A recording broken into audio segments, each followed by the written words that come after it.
We'll come back. So what I'm going to do is we're going to start a bit of. I'm going to give you a bit of a introduction, and then we'll go around the round from the session. I would like you guys to give a couple of minutes an introduction of what what's your background in terms of project management, and why PMP, and then I can help you probably prepare in a way that will help your career goals as well. So I think that's something that we will do, but we'll split that up. So I'll take the lead. I'll go through the introduction. I'll tell you how this course is going to be run, how we're going to do it. This is basically, we'll be spending about 36 hours session. And this will give you enough education hours for you guys to apply for PMP, exam certification, to give you the education required for that. Okay. So, welcome, like I said, welcome to Project Management Professional exam offered by PM Training School, New Zealand. Bit of an agenda for this one. I'm going to talk about, we'll have an introduction. I'll tell you how the PMP application and audit process works. What are the new 2021 exam content, because it's the first session. You probably, if you guys are not familiar with, on the new content, which basically came in effect from 1st of January.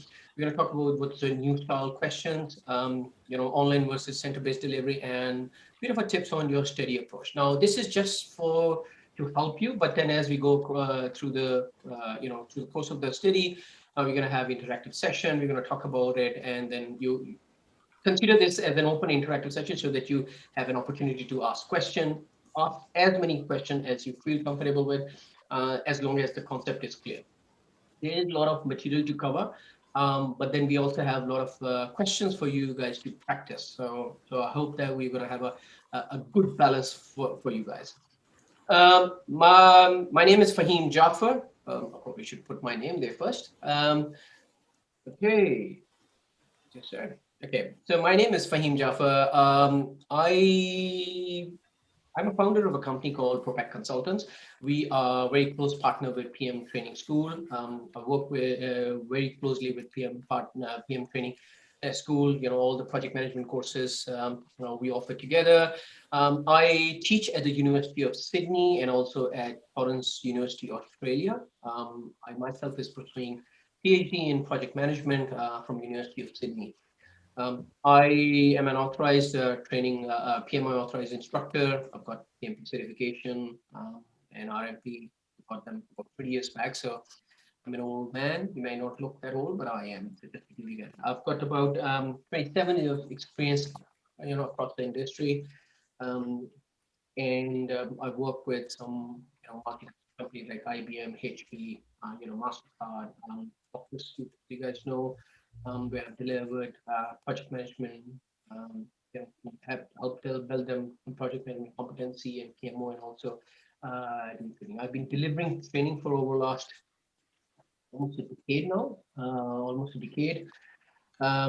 bit of a background. I won't go through this bit of introduction of Propac Consultants, what it is, but I'll leave it with you guys to probably have a read of it. So that but just so that project management training company, we offer project management certification, in principles project management, agile project management, and also our focus on PM competencies as well. PM Training School, the courtesy of our sponsor, basically, of this training, founded in 2015, trained thousands of professionals in various diverse fields, since its inauguration about 6 years back. Wonderful organization to work with, and I hope you get the benefit. And once at the end of the session, you feel that you have that, that what I'm explaining is that you feel that you have received that kind of a benefit from these trainings as well. So the organization run instructor-led training, which is classroom training, traditional classroom trainings, face-to-face. The benefit of the training with PM Training School is that you get 1 year free learning portal access. So I'll explain you that as well a little later. And also you will have access to these lectures as well. So if you anytime you want to go back and have a look at it and see, what's, topic review the topic, that's something that you can do. PM Training School offers a lot of pretty much all the PMI certification. PBA, CAPM, PGMP, the PMP, excuse me, and Discipline Agile. So I'm sure you guys are familiar with. So these are the training certification courses that PM Training School offers. Okay, so let's talk about why we want to talk about what's in it for you guys in terms of the PMP credentials, right? Um, it's one of the, it's no secret that PMP credentials are one of the most valued project management credential across the globe. Organizations ask for PMP, especially in North America and Australia, and even, sorry? Okay, and also in Asia, it's big. It's really big. It is also a very value certification because the exam is not easy, right? It challenges you in terms of your own experience. It challenges you in terms of your own knowledge of the project management. Now, when we talk about it, so I hope that you guys have downloaded or have access to PMBOK, which is Project Management Body of Knowledge. That's a thick book. The exam is based 50% based on PMBOK, and more or less 50% is based on your experience in the project management world. How have you fared in that area? What's your experience? So it tests your knowledge of practical experience. It's not a theoretical exam only, and that's why it is important when we do this course. During this course, I would expect you guys to do, I expect a lot of interaction among us so that it's easy for you guys to pick up the topics. If I keep talking, you're gonna keep listening. After 15 minutes, you guys are gonna go to sleep, and I'll be saying, "Oh, okay, what's happening here?" Yeah, I don't want that. Yeah. There is a certification process. So if you guys haven't looked at it, I will send you guys this link. My suggestion would be, please book yourself for the exam probably tomorrow. Give yourself a couple of weeks after this completion of this course and go for exam immediately, because the ideas will be fresh in your mind. You'll be you would have done that bit of a interaction, and this goes for CAPM as well. So I know, and my apologies, one of you is a CAPM candidate.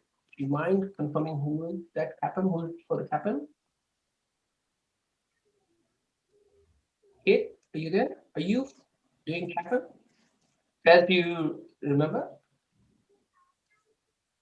Sorry, was it Are to you me? are you Was it doing CAPM or PMP? I was wondering. I know one of the candidates is doing CAPM.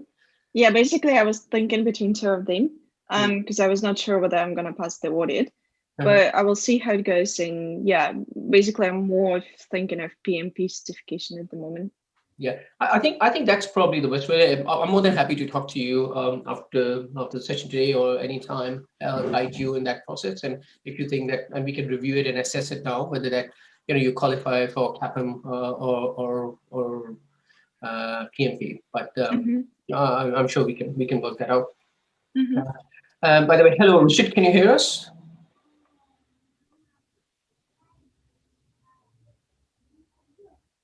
I think we've got a communication problem with Richard. I hope, Richard, you can see the screen. Okay, so to for the PMP exam, so we can put that into PMP credential into 3 steps, right? You prepare for the exam, you take the exam, and then you keep your credential valid and active through a regular, continuing education process. And I'll explain you guys a little bit later.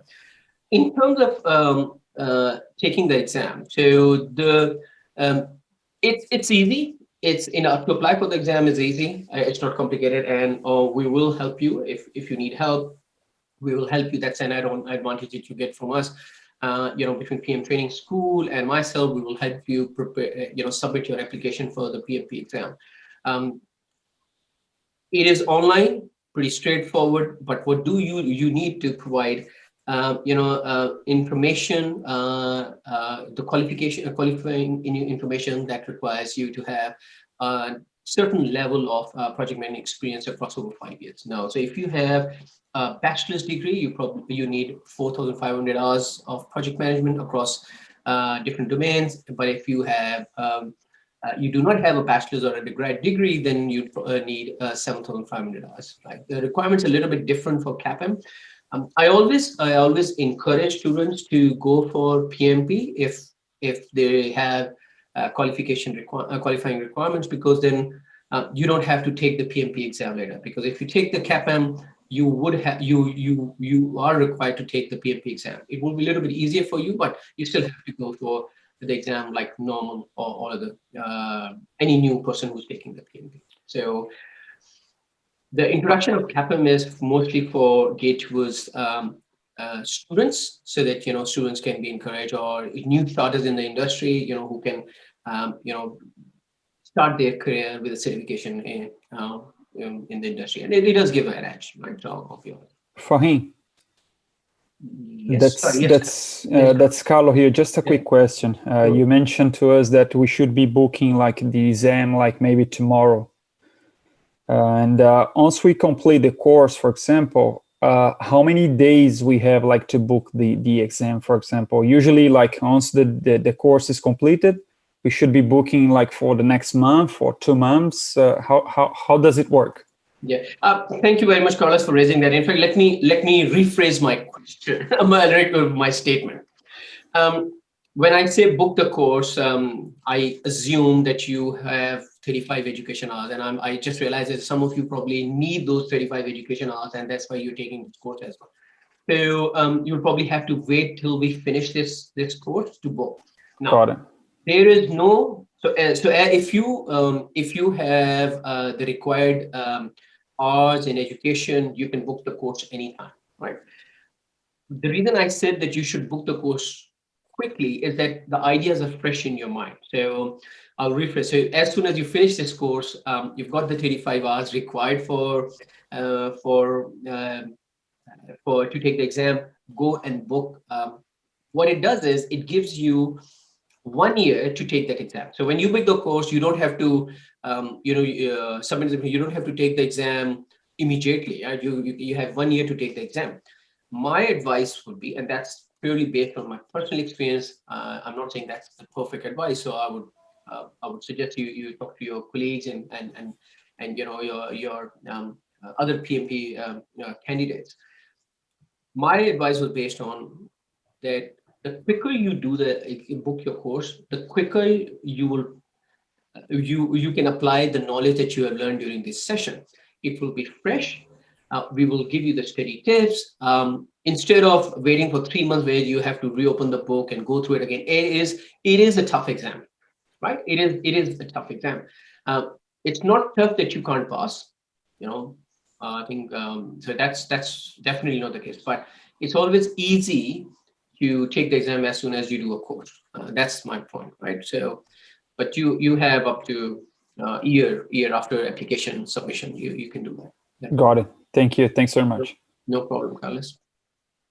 Okay, so I just explained this. So PMP. So there's first the criteria is that if you have a bachelor's degree, you need 35 contact hours, which is this course is going to give you 4,500 hours over 3 years, and the exam is 180 questions, right?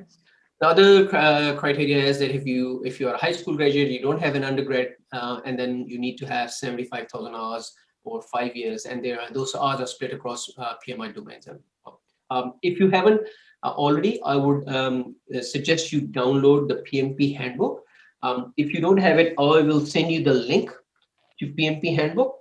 Please download that. It's a pretty straight, simple. It explains you. It's available from the PMI. It explains you, what is required, what are the criteria, and so on and so forth. It's pretty good. I always recommend candidates to review that handbook before they even start their application, because there's no ambiguity. Okay, that's this is an old one. This is based on CAPM, so I just put there as this is probably not required anymore. but the CAPM exam is still based on the old one. So this does apply to CAPM. It's just that it doesn't apply to PMP anymore as of 1st of January. How the exam is for PMP, what PMI has done, they have realized, with the advent of agile project management, that the environment has changed. People, organizations have become very dynamic, excuse me, and they need professionals who are not rigid, but flexible and willing to respond to the market condition. PMI, when it started, the PMI original concept came from manufacturing and construction industry. That's how PMI, basically the whole environment started. So, traditionally is before this year, the whole concept was more geared towards about until a couple of years back was on traditional project management, sequential step-by-step approach, and which worked for a lot of industries. But in 2001, when Agile was initially introduced, through Agile Alliance, Agile has picked up, a lot of market, and people have come to realize, hang on a second, we don't need to go through sequential tasks for all the projects. So, and that's why now PMI has realized it, and they have incorporated a lot of Agile study in and information and concept in the new PMBOK. Now, in fact, there's a Agile guide with the new PMBOK, which is PMBOK 6. This is about a couple of years back. So I would highly recommend you guys, if you have not already done that, be a member of PMI chapter, join PMI. I think there's a new members about $89 US, and then there's a probably $40 to $60, and I'm talking about US dollars. Chapter membership. It gives you an opportunity. You can get, you can get involved with chapter activities, and also when you apply for the exam, you get a discount. I think around $120 discount. So I think that's good. The new exam is split into people, process, and business environment, and that's basically where the influence of the Agile has come. Right. The project management approach is a lot of questions are still very waterfall, traditional, sequential focused. But then now there's a hybrid where there's a merger of Agile and traditional, and then there are 23% are very specific to the Agile questions. By the way, guys, please stop me, ask me any question. This is just introduction. I want to go going through if we haven't started. So by all means, let me know if you've got any questions. Okay, so the exam, like I said, the study is based on domain, task, and enablers. Domain is basically the basic knowledge areas. That's where the PMI said, this is what you need to focus on. That's the skill that we want you to do. And task is, as said, task is pretty much what is involved in that domain area, right? What's in. And enablers are some of the examples of those tasks and how you can apply your knowledge of that domain, in certain conditions. So that's how pretty straightforward domain, task, and enablers. And when we go through the whole study, you will notice that we'll talk about, what are the domains, we'll talk about what are the tasks underneath it, and what are some of the examples that helps you understand the concept. Yeah. I'll leave it this with you, but it's just explaining what the exam is. So 180 randomly generated questions. You have 230 minutes with 1 10-minute break. When I gave that about 20 years, there was no break, and you had to do it in 3 hours. But there are, out of 180, there are 5 experimental questions. What it means is that randomly, PMI will ignore 5 questions. So your marking will be based on 175 questions, although you are asked to respond to 180 questions, right? So, and they do it for, they try new maths, and there are a lot of reasons for that. It used to be 20, if I remember correctly, but they have changed it to 100. And at that time, there was a 200 question exam as well. So 20 were basically experimental questions. So, there will be, and we're going to talk about this, how to do that exam. We'll give you some tips as well. There could be a single answer. There could be multiple answers to the questions. There are different questions, different type of questions. If you are, and we talked about maintaining the certification. So you need to continue to earn 60 PDUs. PDU stands for Professional Development Units. Basically, one PDU is equal to 1 hour of professional study or education or training. Like for this exam, this course, you're going to get 35 PDUs. So that means there's a 35 contact hours of study. There are ways to earn PDUs. Again, I'm happy to send you some information on it. On the PMI website, there is information there that you can download, look at it. There are multiple ways that you can earn PDUs. I wouldn't stress myself about earning PDUs. I can tell you that you will have enough PDUs every cycle, and you need 60 for over 3-year period to maintain your PMP. If you're a PMI member, you get $150, $150 discount. So your exam fee would be $405. For non-PMI members, it's $555. And PMI membership is $129 as a new person, plus $10 fee. That's sorry, I said 89. Apologies for that. Pretty much the same for CAPM, but since we don't have anyone for CAPM at the moment, so I'll skip that. But Kate, if you ever got a question, by all means, ask me, and I'm more than happy to respond to that. Okay. Question answers. Mostly questions are scenario based in the exam.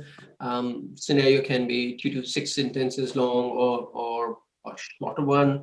There could be, straight abrupt statements. Could be multiple choice, just like normal MCQ. Some could be fill in the blanks, and I've got some test questions for you guys just to give a feel for it. But like I said, I would worry about it. I wouldn't worry about it at the moment. We can talk about it, even after the course, if you need any help understanding how to prepare for the exam. More than happy to provide that support. I always also say that it's always good to, and this is for the benefit of everyone, if you all, since you're all attending, they will be doing some exercises. We're going to be, so I am guessing we'll have a bit of a network going in next 4 weeks. It's always good to have a steady group created and work as a group to prepare for the exam. It really supports. So that's some of the techniques that you can use, but I'm sure you guys know. Be going the time. I'm gonna just skip this. I'm gonna send you guys this information. You can by all means have a look at it, but this maybe we can come back to this once we have finished the course. So I'll explain you so that it will be a lot easier for you to digest this information rather than at this moment, because it's probably new for you guys. That's study plan. Again, I'm going to skip that. We're going to talk to you at the end of the course. Please do remind me if I forget. We'll come back and do these few slides again to help you prepare and how you can do that, study and so on and so forth. Okay. Now, before we move on to this, I want to make sure that all of you, and I would like, if you could, that all of you guys have access to this PMI interface for students. Is there anyone who has it? And I think, Stephanie, you had some challenges accessing the student guide. Yeah, I'm not really sure where is it. Okay. Faiz, can you hear me, man? Yes. Oh, no, sorry. I'm just going to ask Faiz. Faiz, you there, buddy? Yes. Sorry.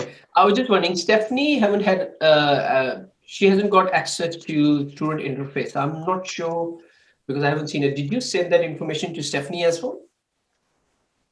Yeah, Stephanie is enrolled in CAPM, so Stephanie will get access to PMTS learning portal, but not PMI's learning portal. That is only for PMP. Okay. Yes. So soon you will be enrolled in PM Training School learning portal, where you will get everything. But in meanwhile, you already received the student manual and activities. Yeah. Yeah. Okay. Good. Thanks, man. Sorry, Stephanie. I thought Kate mentioned that she was CAPM. So you are also CAPM focused. Is it what you're planning to do? Well, actually, firstly, I'm not really sure which one to choose. But after you gave us explanation, perhaps better to go to PMI. The project experience for me is not that I only have 1 year, so perhaps it's not enough. So in this meantime, perhaps I will go to CAPM. Okay, no worries. That's fine. That's all right. For rest of you, hello, Richard. Can you hear me, Richard Law?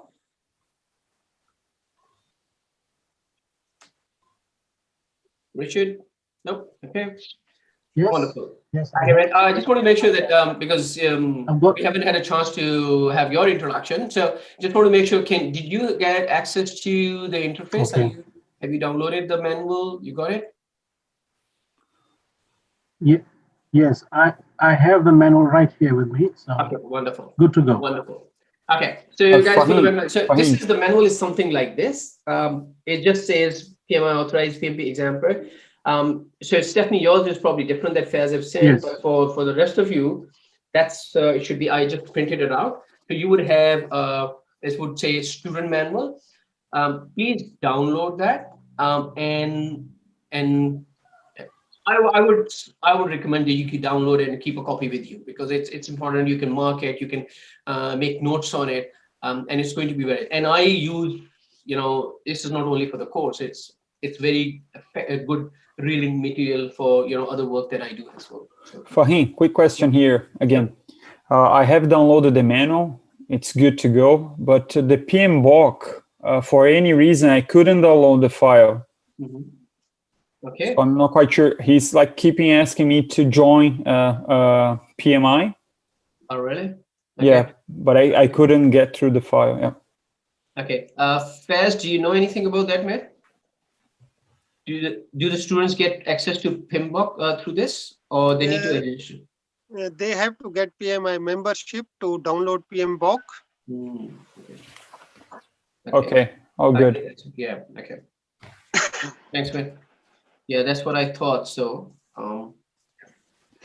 Yeah, and here I would like to add that it's good to have PMI membership because like your PMP exam fee reduce quite a lot once you get your PMI membership. So it's highly beneficial to get PMI membership. That's right. Okay, I'll do that. Thanks, guys. Most welcome. Okay. You will also get PMTS training school learning portal access. That's something that we will send it to you if you haven't already got it. Did anybody had access to this yet? I think probably not yet. Did you guys get this access from PM training school learning portal? I didn't get it. Okay, so we'll send it today. Yeah. So, Kate, did you have it? No, I haven't get seen it. it yet. Okay, so we'll get it. I'll talk to Faiz and we'll send it to you. Sorry, guys. So Faiz, here, yeah, excuse me, Fahim, can I just add? Sure. Yeah, so basically there were two learning portals. The PMI learning portal is what we are going to cover during the course. So that's why, just to avoid from the confusion, I share in the email that students will get access to PMTS learning portal after the course. Okay. Yeah, otherwise they will be confused what to follow.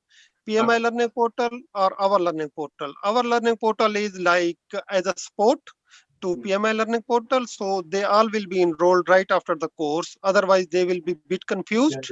Yeah.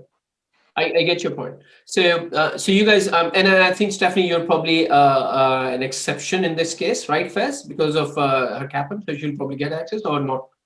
Yes, she's going. Yeah, she's going to get access straight away. Yeah. So because Stephanie, you are enrolled for CAPM because I think it's more beneficial for you because CAPM flow is like the old exam at the moment. Right. But don't worry about it. You won't feel it. So, I'm here if you've got any questions, any confusion, let me know. We'll help you out. Not a problem. Okay, just some of information about exam base. So I'll skip this, but I'll let you guys know once we finish the course, we'll come to this and we'll go through these slides, 7-8 slides again, just to make sure that you guys are comfortable with it. Hopefully in next 4 weeks, when we go through it, you will say, no, yeah, fine, I know this. You don't have to worry about it. We've got this covered. Okay, questions, guys. That was the introduction. Questions, anything? No. Okay. So what I would like to do is before we start, I'm just trying to see how we are tracking with the time. Okay. What I would like you to do is that let's have a bit of an introduction. Let's start with Richard. Carlos, you're on my top left, so I can probably start with you. Just want to have a bit of an understanding on, what's your experience with the project management, and whatever you want to share with us about your experience and knowledge. Okay, good. I'll give it a go. Well, my name is Carlo, and I'm a sales and marketing professional.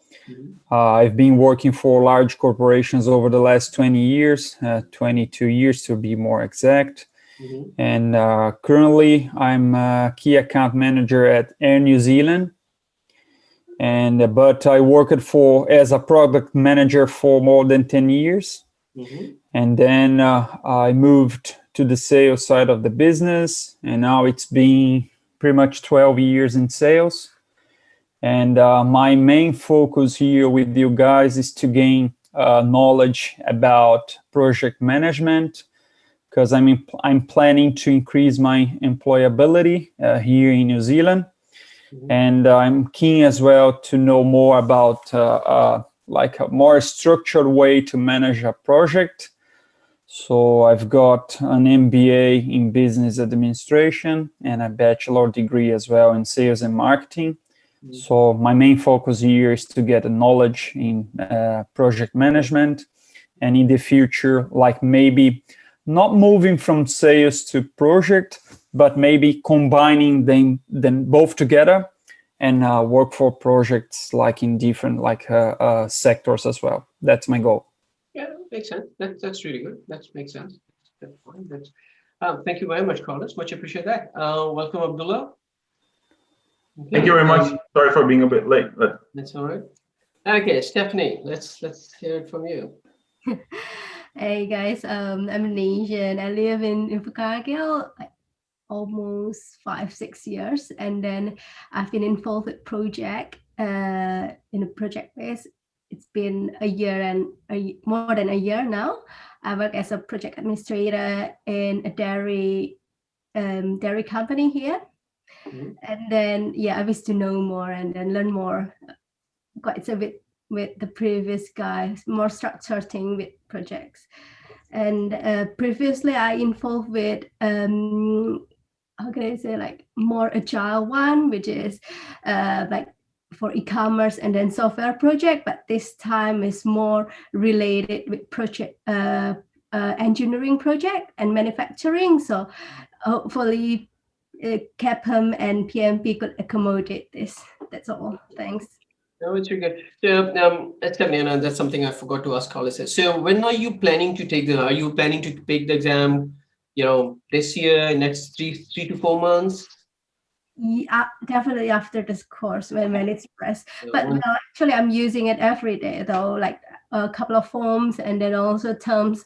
So, so I hope that after this CAFEB, and then the next one will be PMP, and then get my career upgrade. We have got a aspiring project manager. No, thank you very much, Stephanie. Thank you very much. Carlos, I forgot to ask, what's your plan to take the exam? Like I said, 1 to 3 months, 3 to 6. When are you? Yeah, I'd say 1 to 3 months, Fahim. Yeah. As you said, for example, the ideas are going to be quite fresh. So, as I'm not an expert in the project world, so I prefer to do maybe straight away. Yeah, we'll see how it goes. Yeah, that's fun. That's good. We're here to help you guys. Okay, thank you very much, mate. Noor. Oh, hello. Hi, Fahim. How are you? I came from a telecommunication and management background as well. I've done quite a number of a project for a number of years, various telecommunication project, and I would like to get some good understanding about PMP for 2021. I've gone through PMP for last year. I've done some understanding. We've gone through the area knowledge as well, ITTO, the whole lot. I sat for the exam in December. We're not feeling well at the moment, and I got some accident, so I can't repeat the exam with the same format as last year. So that is one of the main reasons why I'm here. So pretty much I got 35 hours. I fulfill all the requirements that I can sit for the exam. And I just need to reschedule my exam and sit for the exam. So because of the format has changed as you've gone through the people, process, and business instead of the 5 domain that we used to have last year. It is a bit of a limbo for me that I don't really know what sort of a question they're going to come up with. What is the agile and hybrid? Whereas the waterfall system that we used to have, we know that is the area knowledge, and after that we go into the input, ITTO, output, and all that. But yeah, by attending this course, this is what I really wanted to learn. I would like to learn the new format and how we can attend the exam in the best way and achieve the certification according to the new system. Okay, no, that's good. That's really good. No, so it's good to know that you took you tried with the first initial version. I think you're probably a good test case for us as well to see how you find after the exam. How do you find the two exams? But and I hope you get the tips and tricks from this this session, and after that, once you get access to the training portal, we have a lot of questions for you guys to try and practice and learn. That's the key, and we're going to talk about it. Maybe maybe we can give you some guidance on how to approach the exam, because learning one thing and then preparing doing the exam is another. But I'm sure we can work that out. No, thank you very much. Fahim, since having a chat, just thank you. I just want to find out from this particular course that we're going through. We got 3 hours. Do you have a break, or you just go through for that 3 hours? I've got my phone here to give me an alarm after 1.5 hours. Yeah. I'm very bad at remembering the break. So you guys have to remind me that you need a break. I'm happy to do it after an hour, but I've got it that halfway through. I intend to give you guys a break. So you tell me, and we'll work through it. So you let me know if you think after 1 hour you need a break, or after an hour and a half. And then we'll work that out. Not a problem. So yes, I intend to review a break. I'll also get tired. I need some break. Okay, thank you. Kate. Thank you. Nice. Yes, hi everyone. Hi Fahim. So yeah, my name is Kate. I currently work on the other side of the project management. I work in quality assurance, in project quality assurance. I work at GHD, that's an engineering consultancy company in Auckland. So yeah, I've been engaged in project management and coordination for the last 6 years. Started back in Russia, then worked for some German companies, and now here in New Zealand.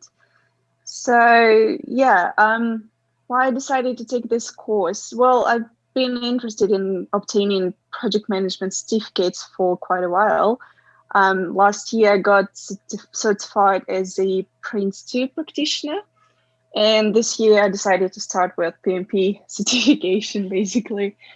So yeah, I've been with PMI for the last 3 years, I guess. Got my first membership 3 years ago. So yeah, I've been doing some self-studies and all of this things, but now I need to do something formal, to obtain the formal certificate. Yeah, makes sense. So when you say you had a Prince 2 certification before, is that what you mentioned? Yes, last year I got registered as Prince 2 practitioner. The foundation or the practitioner? The practitioner, yeah. Okay.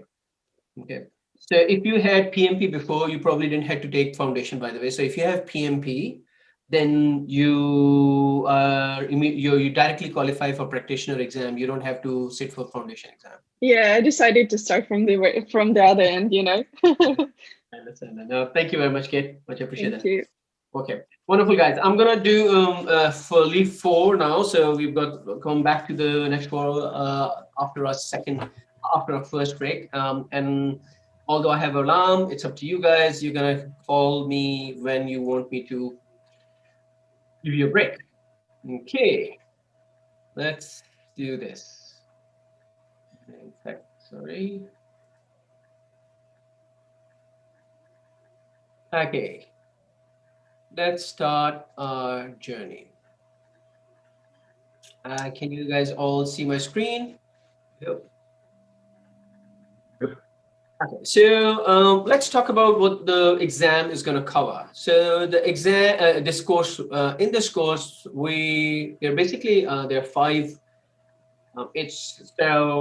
Nor will probably relate to it. Initially, in the previous version, we had 10 knowledge areas. Now we're going to cover 5 key domains, and those all 10 knowledge areas, which are still just existing knowledge areas as per PMBOK 6, will be merged across all these 5. I do want to highlight that one of the reasons I think I mentioned to you guys about Agile, but also PMI did a research about, they do a lot of research in about a couple of years back. They did a research on, what are the skills and what are the new skills and what are the new information that people need or organizations are looking for. And they came up with the entrepreneurial skills of the project management, right?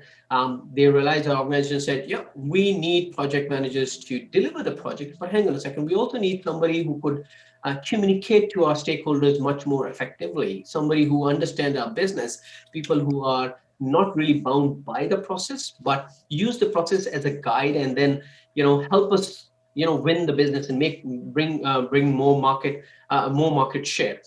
So, and that was basically the thought process behind coming up with this whole new environment, a new course outline. So what we're going to do is we're going to start with creating a high performance team. I have created a bit of a, you might want to take a snapshot of this, but I've created a bit of a lesson plan for it, how we're going to do that.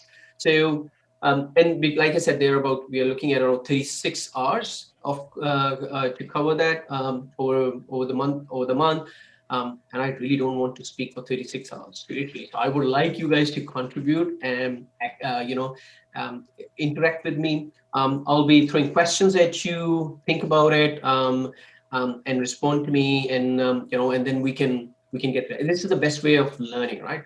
I'll see if over a period of time we can get some group activities going on as well. It is a bit different when you do a classroom. So in the classroom, it's basically a 5-day course.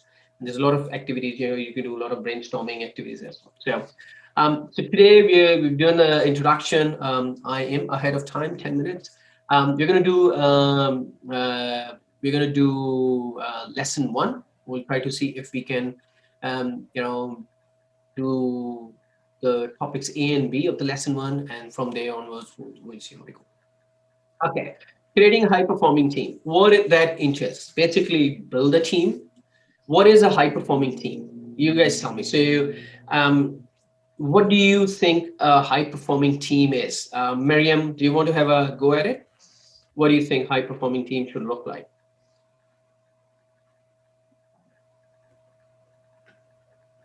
Miriam, are you there? Okay. Lakesh, you want to have a go? Yeah, sorry. Okay, let's see. Very maybe highly efficient, driven towards a certain objective. They know what they need to do. They sort of work towards it in a manner that maybe mitigates or minimizes the inefficiencies, the problems. So it's a very sort of A to B process. There's nothing in that way, and maybe with low risks and very little chance of failure because it's very well planned at the outset and whatnot. Good.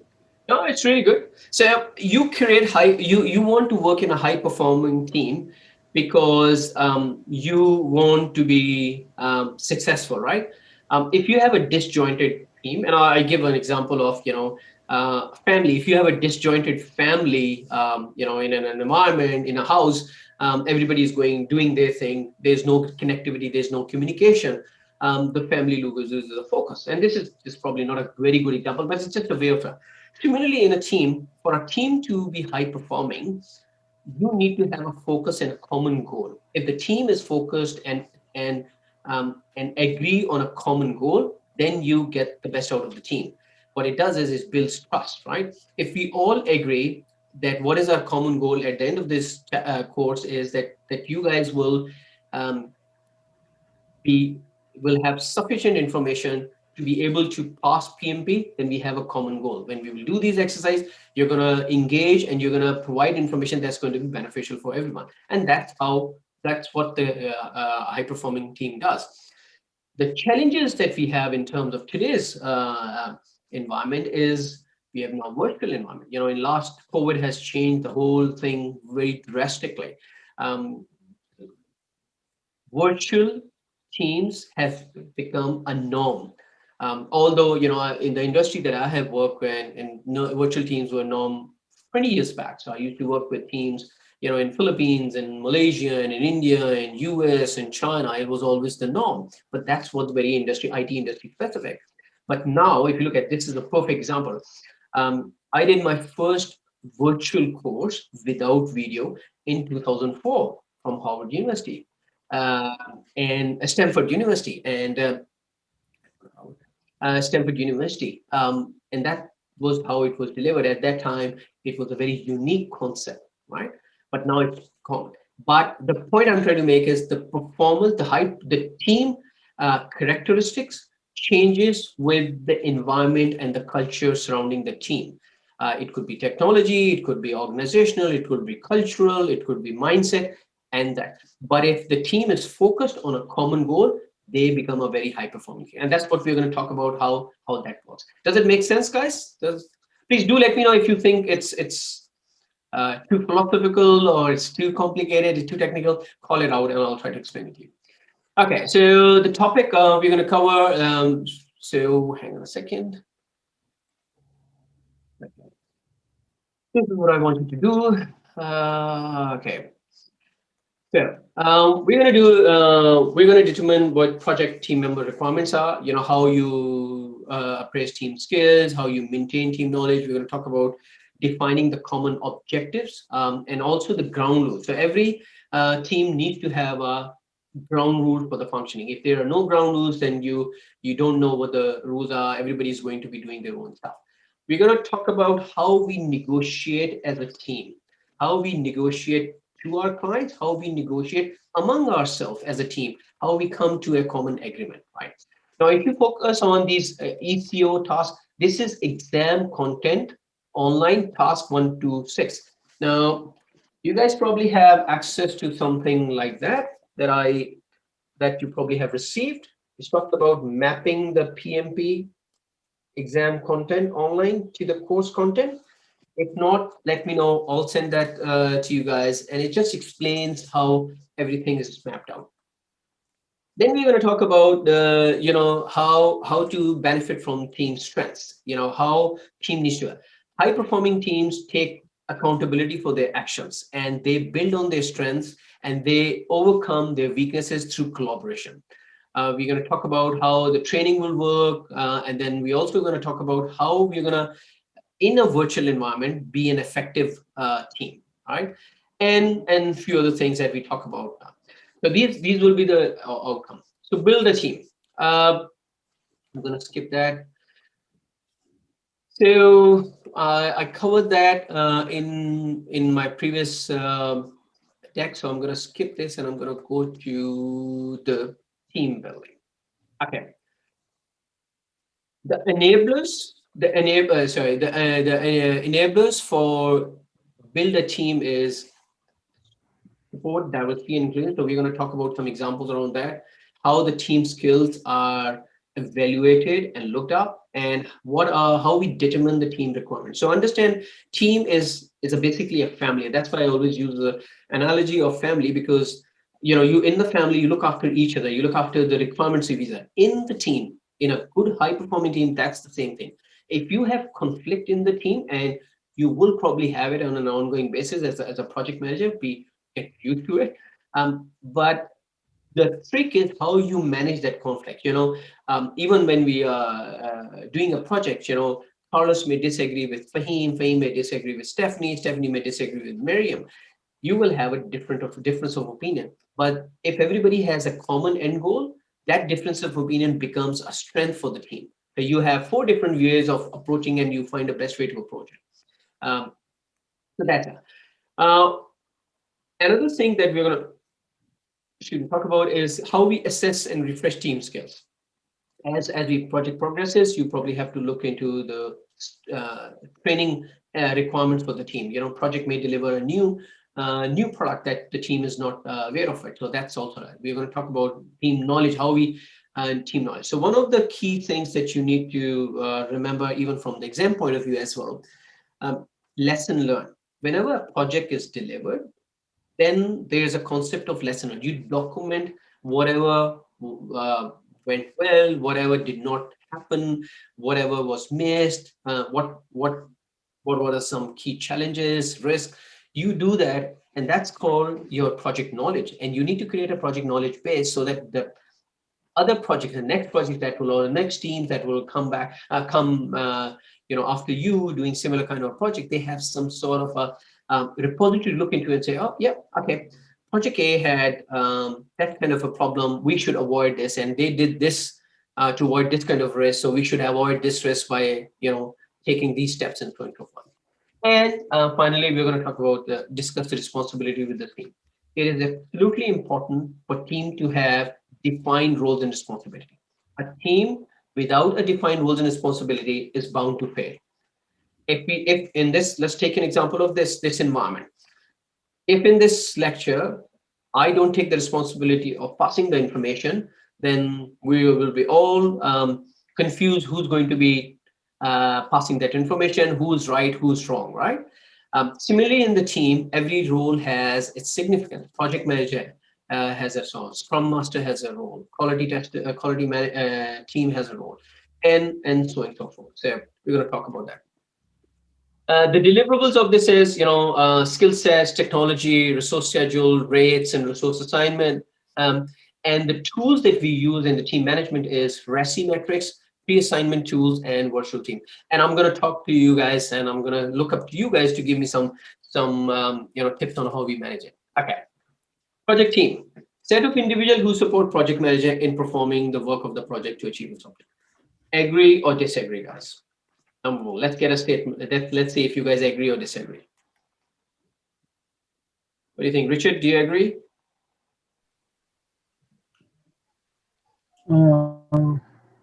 Agree. It Oh, sounds okay. credible, so I agree. You have to tell me why you agree, right? It would be good. Please come off mute, just so that we can have a chat. It's right.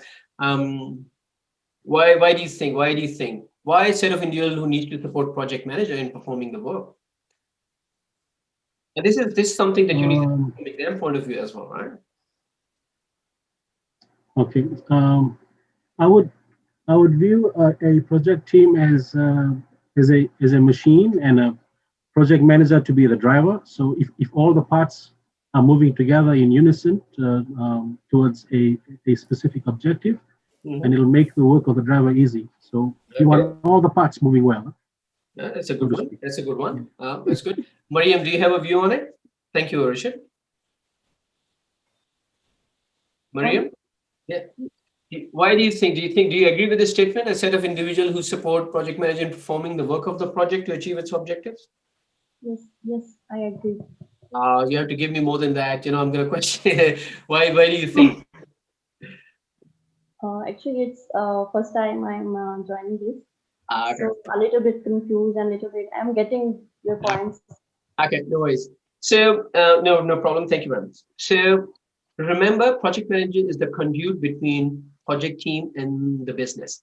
And a project is supposed to align with strategic objectives of the business.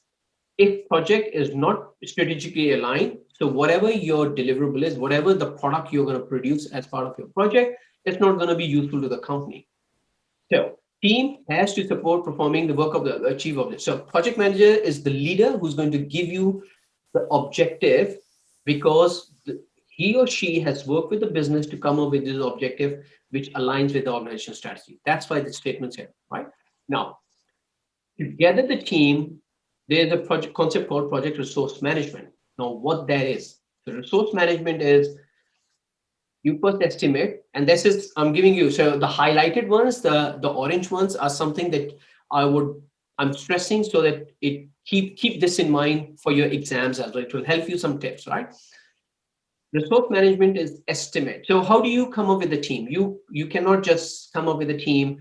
Okay, I need to deliver a project. Let's get 10 people to come with me. No, you first go and look at it. What do you need? How many resources do you need based on your scope of the work? So the first thing you do, you estimate your resources. Okay, I have software product to deliver, so that means I need quality tester, I need software developer, I need code developer. You won't get a driver or manufacturing resource if you're doing a software development project, right? So you need to estimate first, right? What is that you need?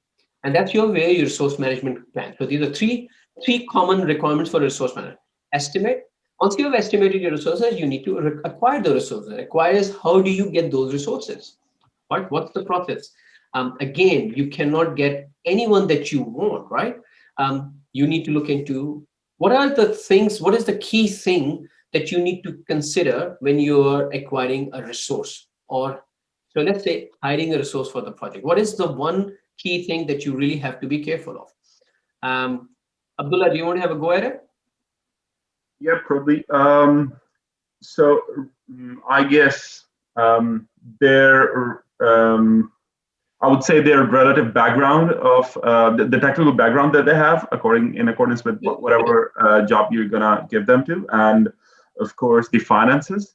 Finances, good, absolutely spot on, right? If you don't have the money, no matter how important, how relevant that skill is, if you do not have the budget, you won't be able to acquire that resources. So that's the budget, your project budget is key. And then you need to manage the team. So once you get them together, then you need to work with the team so that you can get your objectives done, right? So that's how. Then you need to estimate the other resources those team members will need to carry out the work. Now, what does that mean?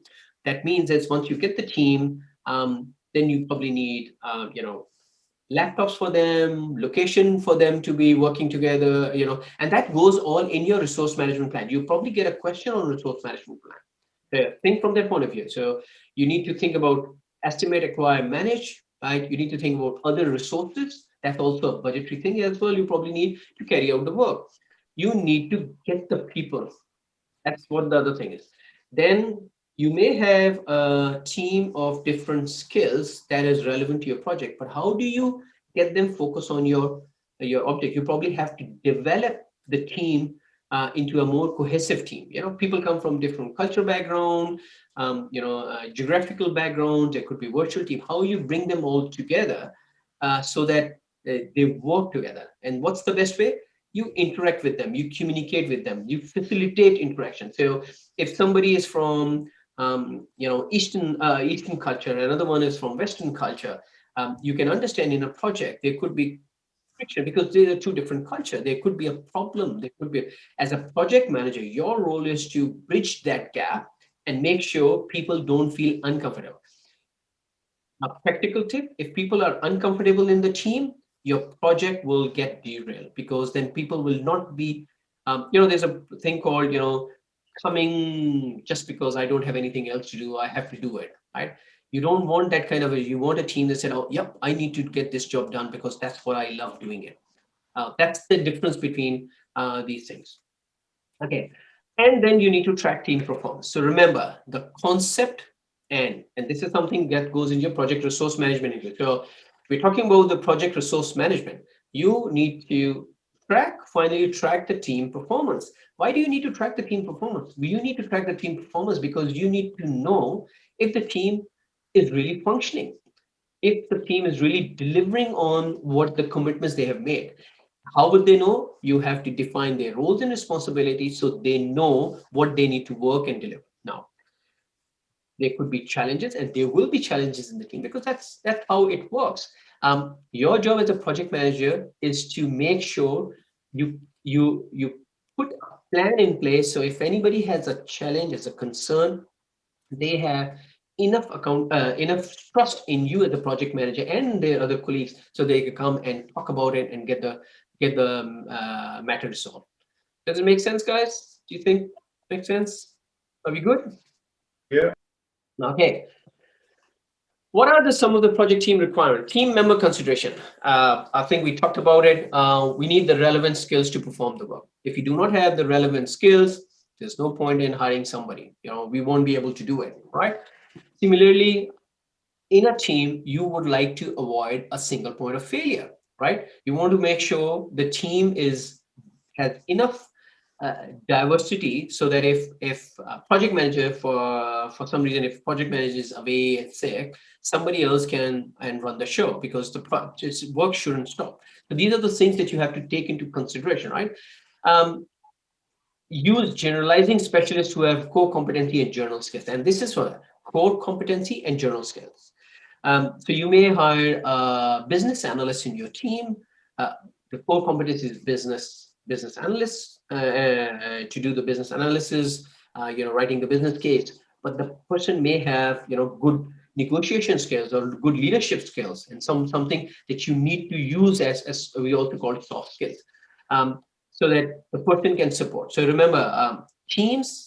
And this is where PMI is very focused on building an effective team, because if the team is not effective, the team is not helping each other out, then you lose focus of your objective.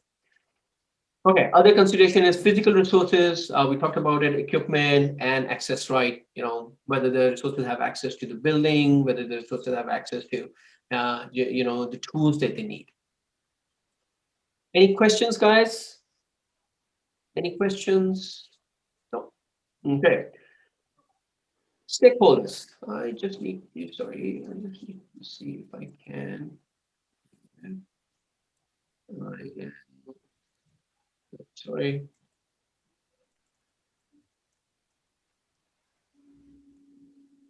I'm gonna just ensure that I have access. Okay.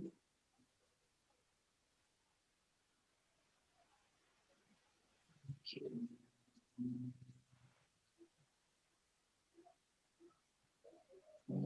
Sorry.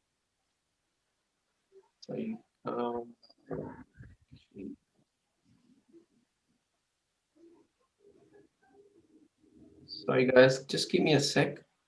Just trying to make sure that. Okay, no, it's okay. Just speaking. Okay, stakeholder. So, who are the stakeholders, right? So the stakeholders are anyone who is interested in your project,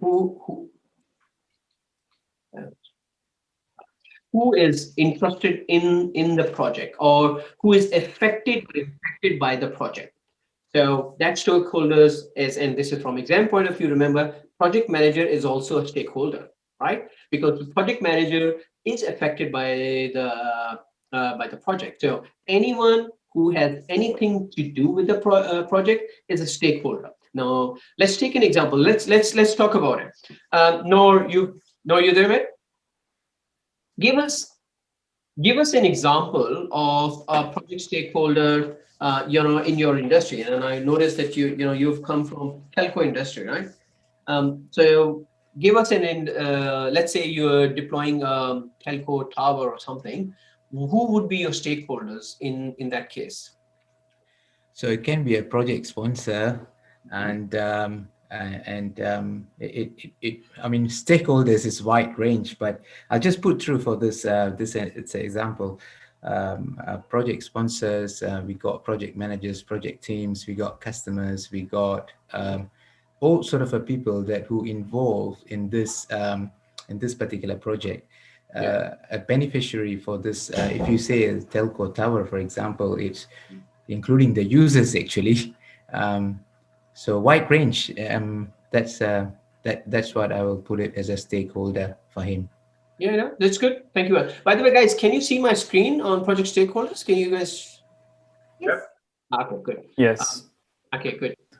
So if you look at if you look at this, so project manager is the number. So if you look at this sphere, if you look at this screen, you will notice that the stakeholder circle is becoming bigger and bigger. Right? It's basically the whole idea of, and this is from PMI, is the stakeholder starts from the project manager. So remember this. So this is from exam point of view as well. That stakeholders, when we talk about the project manager is one of the stakeholders, and project team, functional manager, resource manager, your project team itself, the people who are doing, they are the stakeholders. So when you are delivering a project, you have to make sure that all your stakeholders are across it. So this is number one key. This is a very key thing to consider from exam point of view. You cannot take project team and project manager out of the stakeholder group. They are by default there, right? So just remember, a lot of sometimes question may come, a project may have, they give you a list of stakeholders and then say, how many project stakeholders are there? And a lot of people, what they do is they take the project manager out of the stakeholders. That's incorrect. So make sure that you always have project manager in there. Okay. Stakeholder identification. So one of the things that project managers do is once as to get on the project, they identify the stakeholders, right? And it normally happens in the very beginning when this project charter is being developed, right? They want to make sure, when you're developing the charter, you identify the stakeholder, who you need to do it, who will be interested in your project, who are the powerful or more influential stakeholders. And this is again from exam point of view. Remember that stakeholders are reviewed and modified throughout the project lifecycle. It's not a static list. Because people you may have a change in your team, you may have a change in the sponsor, people may go on leave, you may have substitutes. So stakeholder register is an evolving document throughout the life cycle of the project, right? The project plan that you develop should not only describe the stakeholders that you will be dealing with, but also how you're going to deal with them. And what I mean is how you're going to communicate with them. So usually it's always good to have a team, create a team of the stakeholders, executives or project team or the client or external, and then you define a communication model for engagement model for all these stakeholders, right? What do you need to communicate to execs or sponsors, right? The information that you send to exec is different for the information that you share with your external client, right? So that's something that needs to be in your plan. So again, from exam point of view, remember, you need to define a stakeholder management plan to have an effective communication and collaboration, right? One of the things to consider, again, from exam point of view, is that stakeholder list may be affected by organizational environmental factors, right? Now, who can explain me what do we mean by organizational environmental factors? What do you think? What do you guys think? What does this mean? Who can? Come on, guys, have a go. Kate, what do you think? Organizational stakeholder factor. Maybe organizational factors. No, not organizational stakeholders.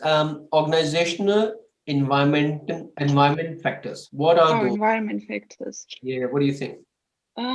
This could be the organizational structure, I guess. Yeah, good one. Like how the reporting goes and what the structure actually is. Absolutely. Yeah. Good. Sorry, go ahead. Sorry. Yeah, that's the main one I was thinking of.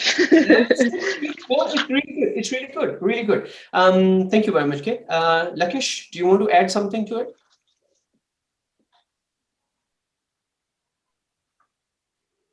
Yeah, it can definitely be the people. Obviously, the environment includes the people that are involved, and I guess it includes the locations that they're in. As she's mentioned about the business structure, maybe the goals itself within for the project, and maybe in that also within the project, like the actual physical environmental factors. So, for example, for civil projects, like where the project is actually based, the location, and the academic requirements for it as well, I guess. Yeah, it's good. All these are in organization.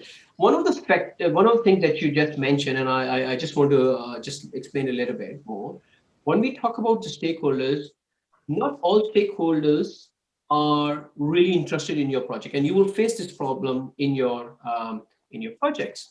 From exam point of view, also there's a concept called power influence graph or power influence chart, and we're going to talk about it in later topics.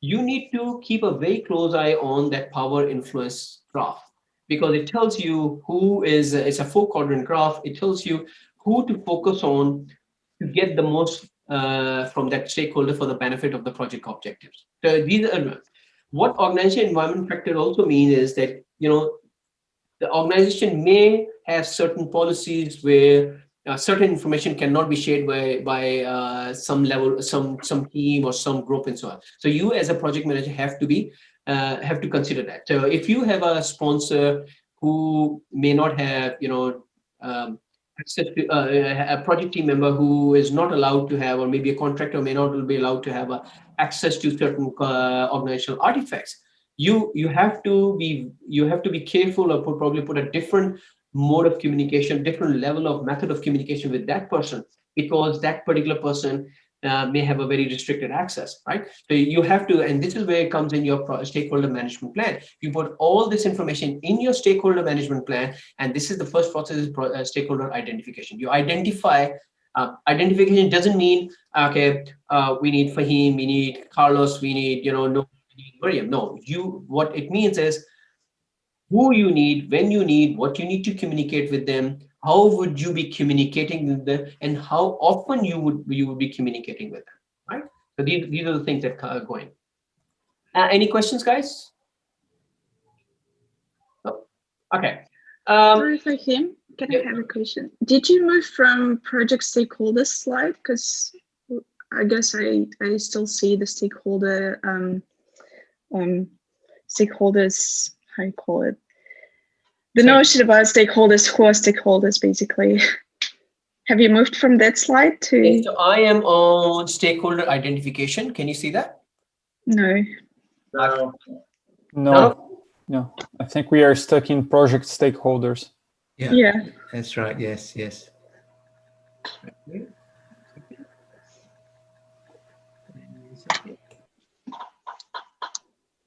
Okay, so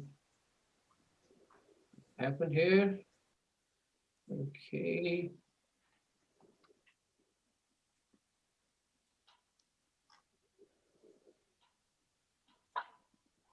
Let me know if you guys can see it. Yes. Sorry, guys. Please do call it out. Because I was looking at it, it was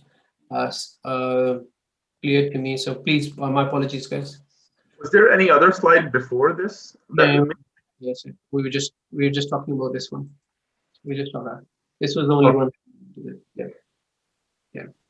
So the highlighted points, the orange points, are the ones that I would like you guys to help you from an exam point of view, focus on exam point of view as well, right? And there could be others, but these are something that based on, and if you've got any other question, we can talk about it. Okay. What are the skills that you think, and this is a question for you guys, what skills do you think we would need in a project team? What skills are key skills for a team to survive? Okay, let's hear it. Sorry, Stephanie? Negotiation skills, conflict of management. Well done. Absolutely. Key. Conflict management is the key.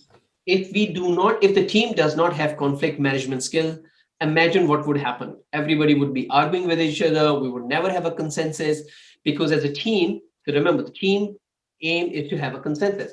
We need to as a team, be culturally aware of our colleagues, what their expectations are from us, how, what they expect us to do.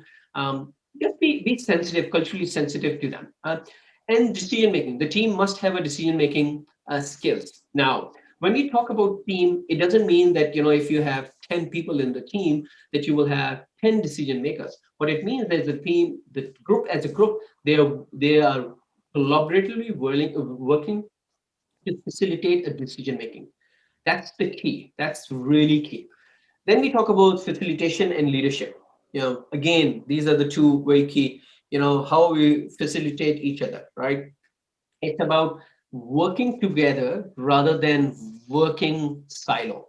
That's the key message that we want to talk about it. Meeting management is another skill, right?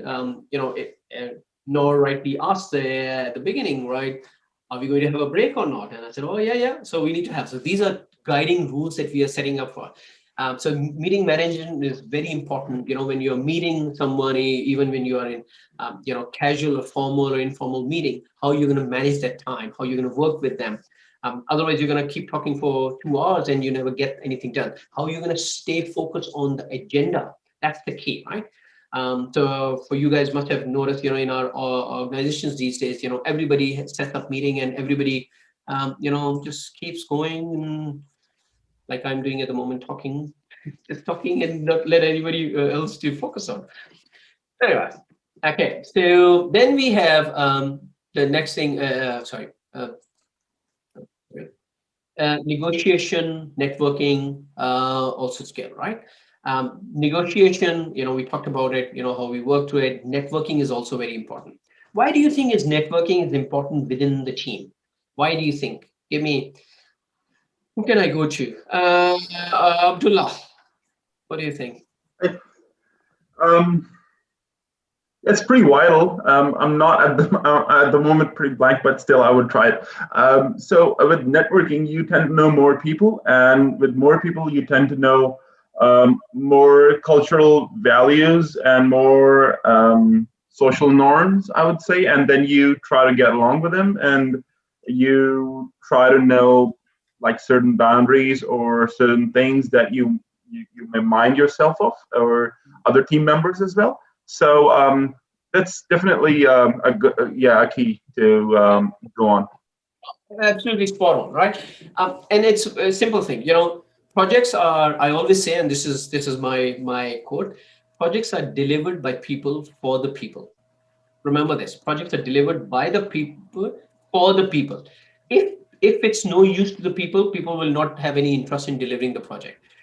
What networking does, it builds a relationship with other people. So remember, the project team may work today on a project. Tomorrow they may go and work on another project together. So if you have already built a relationship with someone on a previous project, you will have much more higher chance of success.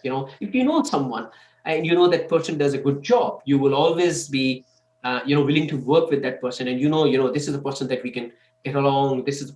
Similarly, outside the project team, there's a lot of negotiation, there's a lot of relationship building, and it's the PMI is now saying, guys, hang on a second, and this is where the agile has really helped us out.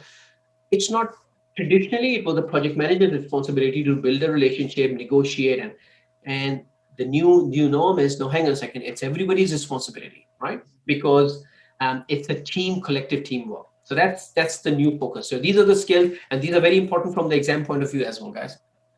Then we talk about servant leadership and team building. So I think team building is pretty easy. But I would like to have a view on, what do you think, Carlos, about servant leadership? Do you want to have a go at it? Servant leadership, I'll give it a go. I would say that it might be something related to, not only follow the leader, but also have like leadership skills to be like leading not only like the other members of the project, as well, like taking ownership, for example, of the tasks, this kind of things. It's not only like, you know what, we are in a group here and we need to follow the leader. But I think that it is also something related to, you know what, I'm part of the group, so I'm taking the leadership in some of those tasks as well. Yeah, no, that's good. Yeah, that's your close. Can I add on a little bit, Fahim? Sure. No, I was going to come to others as well. Right. Sure. I think servant leadership is something really special, actually. It is wonderful. As a project managers nowadays, I think it's extremely important to look at all the team members and empower them. That is some sort of a key. And the networking that you talked about earlier on, that's build up the relationship. And the team members given some tasks and they feel that they got some sort of a decision making, they can build up certain tasks, they can go on and accomplish into the team to deliver the best output for the project, perhaps. Yeah, so I'm quite excited about the servant leadership. It is something that is beautiful, I feel. Yeah. No, thank you, Amishna. Yeah, absolutely. Stephanie, what do you think? Like, what I'm thinking is servant, like willingness to give a service, like, not being bossy and then ask the team to do this and that, but could lead us by example, and then perhaps like sparing time to to mentoring your team, something like that. Yeah, yeah. You're absolutely right as well. Yeah, thank you very much, everyone. The concept of servant leadership basically actually came from Agile, right? It came from Agile. The reason is Agile is a concept of cross-functional teams. So there's no one leader, but it's a group of team that is working collaboratively, working to a common goal. But then you need somebody to lead the team as well, right? The servant leader means it's somebody who is willing to put his team interest first and not his or her, right? So the person who looks after the team, who's more focused on looking after the team rather than himself or herself, right? Person who listens to the team, person who provides coaching, mentoring, guidance to the team, and most importantly, support the team in a way that it helps them to meet the objective, right? So if you get a question about servant leadership, so remember someone who puts the team first rather than himself or herself. That's the key concept, right? And it's becoming very big now, which makes sense, right? It makes sense. Okay, Reci chart, a common type of responsibility assignment matrix, which is also called RAM. From exam point of view, please remember that a Reci chart is also called RAM. Now, what does Reci stand for? Reci stands for R for responsibility, A for accountability, C for consulted, or NI for informed.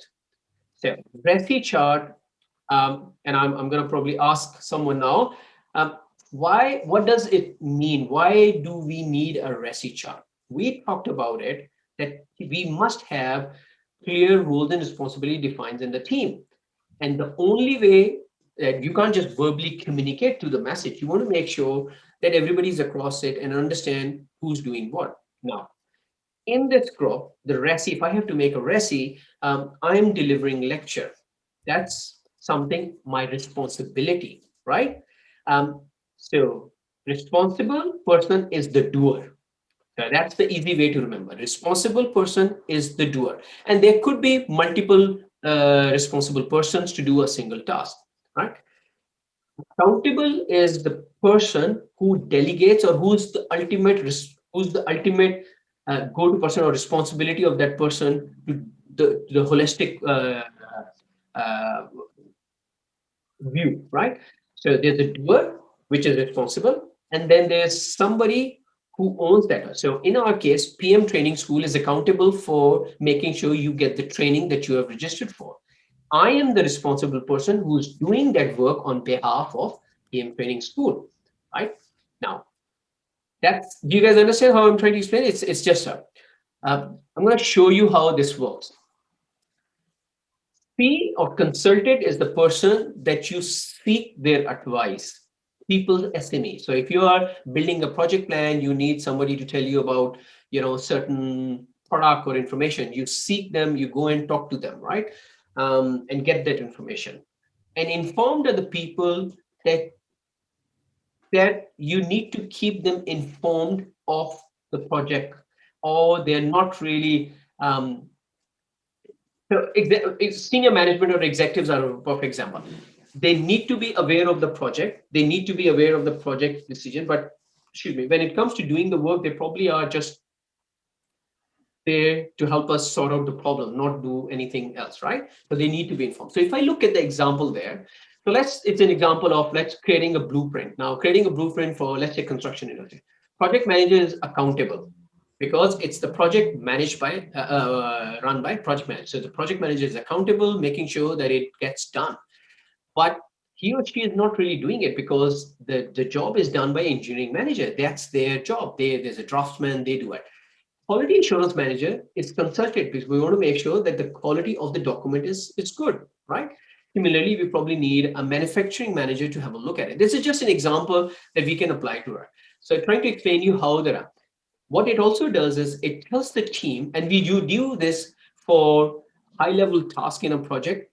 And what it does is it clarifies to the team members where their responsibility lies. What are they expected to do, right? Now, if I look at this create blueprints, if I am an exec, I'm not going to go and check with the manufacturing manager what is the status of the blueprint that I've asked you to do. I'm going to go into the project manager, because project manager is going to be held responsible for the curation of that document, right? And I expect project manager to talk to engineering manager so that the engineering manager has already done that work. You understand the concept? And that's what it was. Now, there can only be one accountable person for any task, but there could be more than one responsible person, 1.5 hours, more than one person, or to do those jobs. You may, if you have, let's take an example of they've got test circuit board over there, right? The accountability lies with quality assurance manager, but the doers is engineering manager and manufacturing managers. So there are two people doing it, because manufacturing manager has to do some part of it and engineering manager has to do some design of it. Does that make sense, guys? How the Reci works? Always practical tip, always have a Reci for your project. Always. That's how it will help you manage the work. Okay, so I think we'll probably up for a quick 10 minutes break, guys. Is that how you guys on? 10 minutes break, 5 minutes break? Perfect. Anything's fine. Okay, so 10 minutes, 7:30. Can we be back by 7:40, please? We have a lot to cover. That's all good. Okay, thanks, guys. Thank you very much. See ya. Hey, sorry. Just wanted to apologize. I need to leave early today, so but I'll check the recording. No problem, Nick. Kid, that's fine. No dramas. Thank you. Sorry for that. No Thanks. problem. Catch you soon. Cheers. See you tomorrow. Absolutely. I'll be here. I'll leave the slides and everything on. I'm just gonna mute myself and stop the video, and I'll give you guys 10 minutes. I'll be back. Thank you.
Okay, wonderful. Okay, let's. Sorry, I didn't mean to cut your discussion. If you guys want to have a discussion, by all means, go for it. I'll give you more homework to do. That's it. That's all right. Okay, so let's talk about. We've been talking about how to build a team. I was just going during a break, and that's why it took me time. I'm just going through the work. We've got a lot to cover.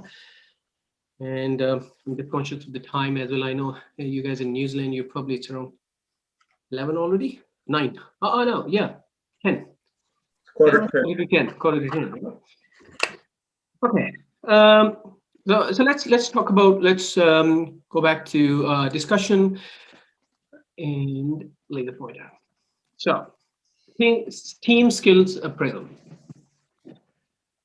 What is appraisal? Appraisal is basically looking at what you're doing, the team strengths and weaknesses, and identifying where you can improve or build on to deliver your project. That's what the team appraisal is. And the best way, and this is from exam point of view, the best way to do an appraisal is self-appraisal, right? When the team do a self-appraisal, that means they have enough trust and open communication among themselves that they believe in themselves as a team, and they believe that, you know, if Stephanie is telling me something, Carlos will accept it as a positive reassurance and feedback rather than being a negative. So self assessment by a team is one of the best way to look at the team's strengths and weaknesses, right? And that's the key, right? Appraisal might identify, team preferences, and that preferences could be how a team wants to work, what's their way or style of working, aspiration, what are the team members' goals and objectives, why they are part of this team. I asked you guys, why are you doing PMP? What's your aspiration? Why do you want to do it, right? Do you want to do it just for the sake of certification, or you want to do it, just because you want to earn more knowledge, or you want to excel in your field, you want to get more job, and that's fine, right? Everybody has a different aspiration, and that's what the point is. But it's good to have that kind of on a regular basis. Then we talk about, information processing and organization. So when we look at just a quick question right here. Yeah. Are you following some slides in the presentation? Because we can't see your screen. Sorry, man. Yeah. Calling it out. I am always sharing my screen, so if you can't see it, please call it out immediately. Yeah, that's all good. Just thank you. For the future as well, I am always sharing my screen, but I think something happened. Can you see my screen now? Yep. Yes. Okay, so thank you. So, no, thanks for calling out, man.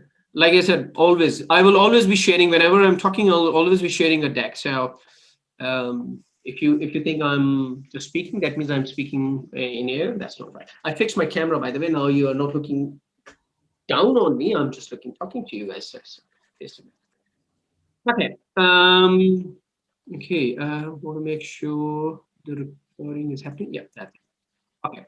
So and self-appraisal also helps you identify, how the team will be doing decision making, how they're going to interact with other team members. It's the key thing that you need to do as part of team building, right? So you need to look at it. So this is something key I always want to emphasize. Then there's a pre-assignment tool, right? How do you select a team? How do you, there are a lot of tools available. Attitudinal service, the team attitude, that it comes from attitude. You must have seen, these days when people hire, they talk about, emotional intelligence, or what's your work ethics, and so there's a pretty common behavioral questions. So that's one of those. Specific assessment, you probably want to hire a special skilled resource for something that is key to your project objective. So you might want to hire somebody based on that skill. Then there could be structured interview. You may want to, have 2-3 people panel interview or something. And these are something that you can use to, select and deploy your team. Ability tests, again, skills tests, whether the person that you're hiring has the skills to do the job or not. And finally, you may have focus group to talk about, certain areas of the team skills, and you want to hire, focus on those particular skills. So there are many tools available that you can do. There's no hard and fast rule which tool you need to use, but these are the skills available at your disposal so that you can select a team. Other things you need to consider as part of the team is diversity and inclusion, right? We talked about it: cultural background, industry experience, language spoken. We are all different. We all come from different. We in fact, this is a perfect example. I think we have a very diverse group at the moment, right? And geographically, we were dispersed, right? And I think I'm probably the most furthest away from you guys. But that's how the teams work, right? It doesn't matter now in today's world, where you are. So you need to be able to build appreciation of, cultural industry experience. You may be working with the people who have less experience than you. That doesn't mean that they are not skilled or they do not have the knowledge. It's just that they probably have less skill of that task. So, but they are still useful, right? Similarly, the job is to create an environment where everybody takes advantage of each other's, right? And develop a mutual trust. For teams, and this is something that is important from the exam point of view, the climate of the team has to be of mutual trust. It's not backbiting or backstabbing. It's the mutual trust. Everybody believes in common goal. Everybody's working towards the common goal. Okay. Then you might, like we define roles and responsibilities, we also define team objective, team development objectives, right? As part of team appraisal, you can come up with certain suggestions. Now, the team may think, we need to enhance the product that we are developing. We don't have within the team enough knowledge or skills, to develop this product, right? How do we do that? You might want to think about, team development plan or training plan. That's something that right. You may decide that you within the team members, and we are all different percentages. You may feel during team appraisal, and these are the things that would come out in team appraisal very well. You may think that the team may think there is a bit of a conflict between Fahim and Abdullah. We need to improve their teamwork. You may come up with, the project manager may come up with a team building exercise to remove that conflict or reduce that conflict. So there are things that are available at our disposal that we can do to help, right? The idea is to create a collaborative culture. Why PMI saying is you need it? What is from exam point of view? The most effective team is an empowered team, a team that is not dependent on somebody else, but the team that has enough skills and knowledge within themselves to make the decision if they get stuck or if they have run into an issue or risk, how they go about doing that. There are certain organizational procedures that but they have the knowledge and the skills among themselves, how they go about doing it. Does that make sense? Why it is talked about? There's a big focus on in project because the projects are delivered by the teams, right? Any questions, guys? No, okay. It's fine. Okay, resource management. So what is included in resource management plan? We touched about it. We identification of the resources, and that's what even from exam. And exam questions would be, it won't be straightforward. It won't say, what is included in the resource management plan. It would be a very lengthy scenario, and then you have to decide what is missing, whether it's identification is missing, acquisition of resources, another thing that needs to go into resource management. Roles and responsibility need to be there. Who's going to, what is the function of that person in that role, how much authority that each role has, responsibility, and what competency is required in the team, right? So all these things go into a resource management plan.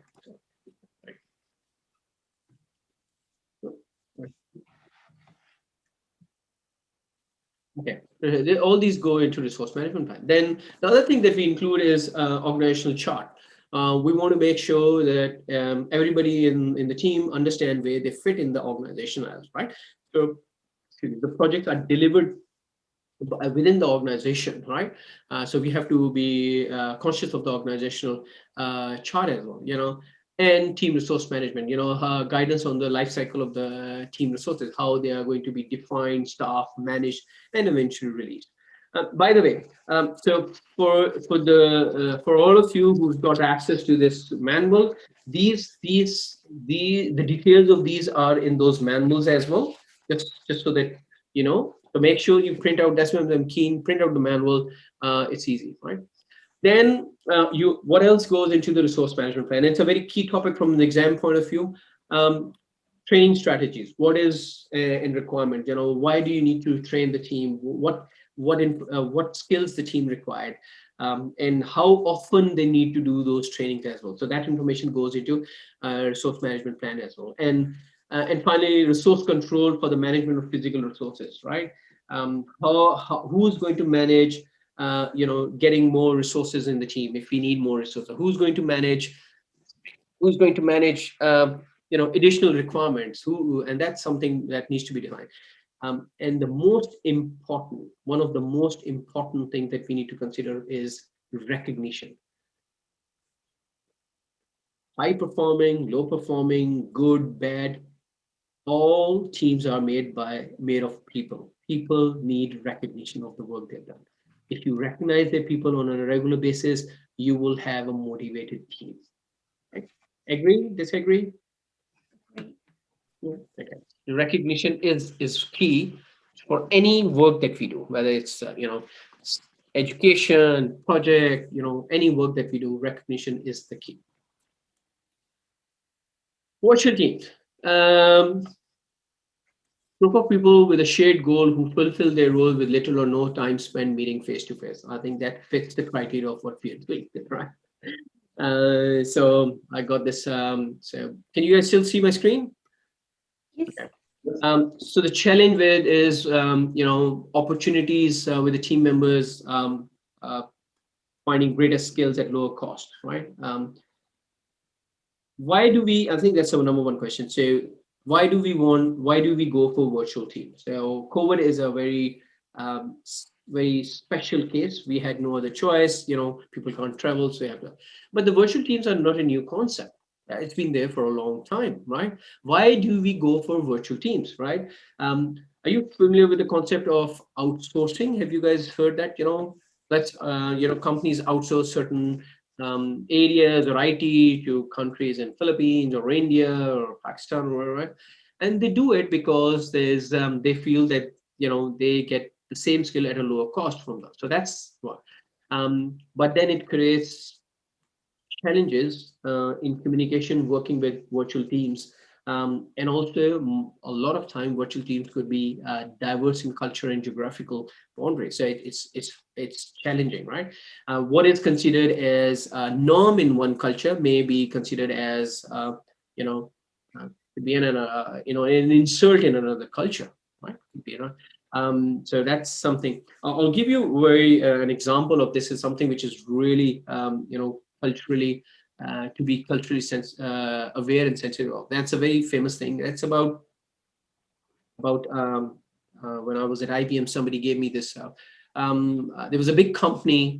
They won American company. They won a big contract in Japan.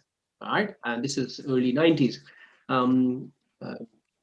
They won a contract, huge contract, and the Japanese said, "Yep, we're good, but we would like you guys to come over to Japan to sign the contract." They said, "Fine." So Americans sent a delegation. The head of the delegation was a lady, right? In America, that was no big deal. However, when that delegation landed in Tokyo, and this is a very real life example, in early 90s, the Japanese took that as an insult. But Japanese at that time, and this is right, was sending a lady to sign an important deal was not considered, something that they appreciated. And this is somebody gave us a story about this one. That company, they felt that the Americans did not show respect to them, and they refused to sign the contract. And that's a cultural awareness, right? That's a cultural awareness. There's nothing wrong with it, but it's a cultural awareness. And that's why it is important for us to have a cultural and diversity awareness among ourselves, right? There was nothing wrong in it, but that culture did not have that kind of acceptance for that kind of a big deal for some, lady to come inside. They expect a man to come do it, right? And there are, whether we like it or not, there are some cultures in the organization that have that kind of countries in the organization around the world that have that kind of a culture. So a smart way of managing virtual team is be culturally aware, diverse aware. Check your tone when you're talking to the people. A tone, an assertive tone may be, fine in certain culture, but it may be looked at as an insult in another culture. So there's certain things that you have to be careful about, right? Okay, virtual team building consideration. Sorry, I've got, I think my slide deck wrong. So, bonding and team identity may be hard to develop, which is fine. Various form of communication technology used for discussion, calendar management, and Kanban board, and other. Please tell me how many of you are familiar with Kanban boards? Kanbans? Anyone? Yeah. Okay. Homework for you guys.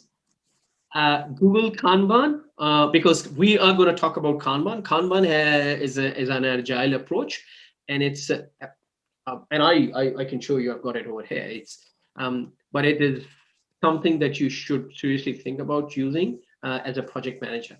Although the concept it is used by agile a lot, but it is a very good thing for them. So I'm not gonna spoil the fun for you guys. I would like you guys to do a bit of a Google search, and I'm sure you do this, you're gonna get thousands of hits on that. It's difficult to monitor individual performance in groups and bodies, and I think that's what it is. Okay.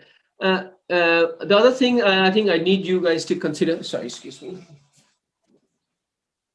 In terms of the project responsibility within the team, the definition of the responsibility varies based on the team. You have to consider, you can't, somebody who is new in the field, you can't give them the leadership responsibility. You have to see, they have the right experience, knowledge, they have the skills and attitude to do the work.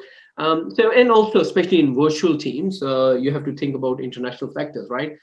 So if the project is, you're delivering a project in New Zealand, your client is in New Zealand, you don't want to give, leadership responsibility to someone in Australia or US, because it would be hard for them to come and travel all the time. So you have to decide these things, and it's very important. In Agile, the concept of the self-organized team, right? What it does is, so Agile teams are normally small teams, and we're going to talk about these things. If you have not, you're usually, somewhere from maximum of 9. Agile team is normally maximum of 9, and they're cross-functional team. That means within the team, they have BA, project manager, scrum master, developer, co-developer, and mostly Agile approach is used for software development and product development.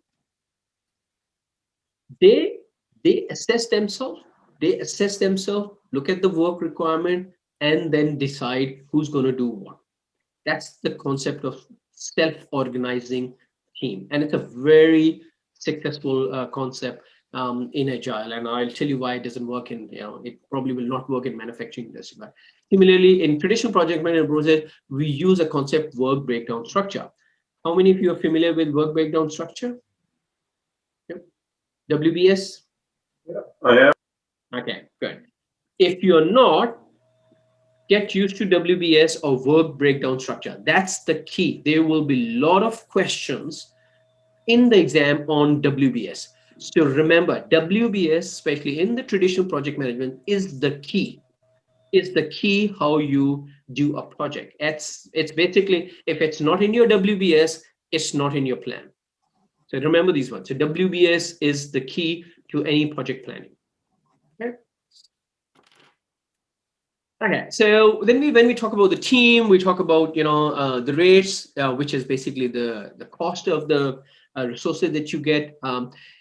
One thing I would like you to take into account when we talk about the resources, although we are talking about the team, resources doesn't always mean just the human resources. It could be the facilities, it could be other resources as well. But at the moment, yes, we are talking about the team. I'm just thinking when you use the term resources in the project management, you have to be careful of the context, right? So building resources or facility resources, these are all right. When you're setting up a budget for your project, and which is where the rates comes on, you have to look into the resource requirement, right? What is the most cost-effective way to get your resources? What does the project need? Whether the resource is available when you need them or not? The experience, the knowledge, and the skills. So these are the things that are key when you are looking at then the attitude and international factor. Now that's very interesting, right? Why do we have to look into the international factor and the attitude? I don't want to get somebody on the team who is not willing to work as a team, right? Have you heard this one? I don't want to work with this person because he's not a team man, because he doesn't collaborate. So you have to decide. Now, the challenge is sometimes you need a resource that is, unique skill, but difficult attitude. So you have to find a way to, sometimes you have no other way but to hire somebody who has got an attitude issue.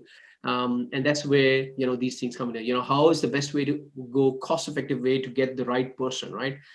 Similarly, international factor. You may not have the resources available in your country or in your region, so you have to go, outside your country. So these are all things come into picture when you are doing budgeting for your project resources. Okay, resource assignment. Just quickly check. Sorry.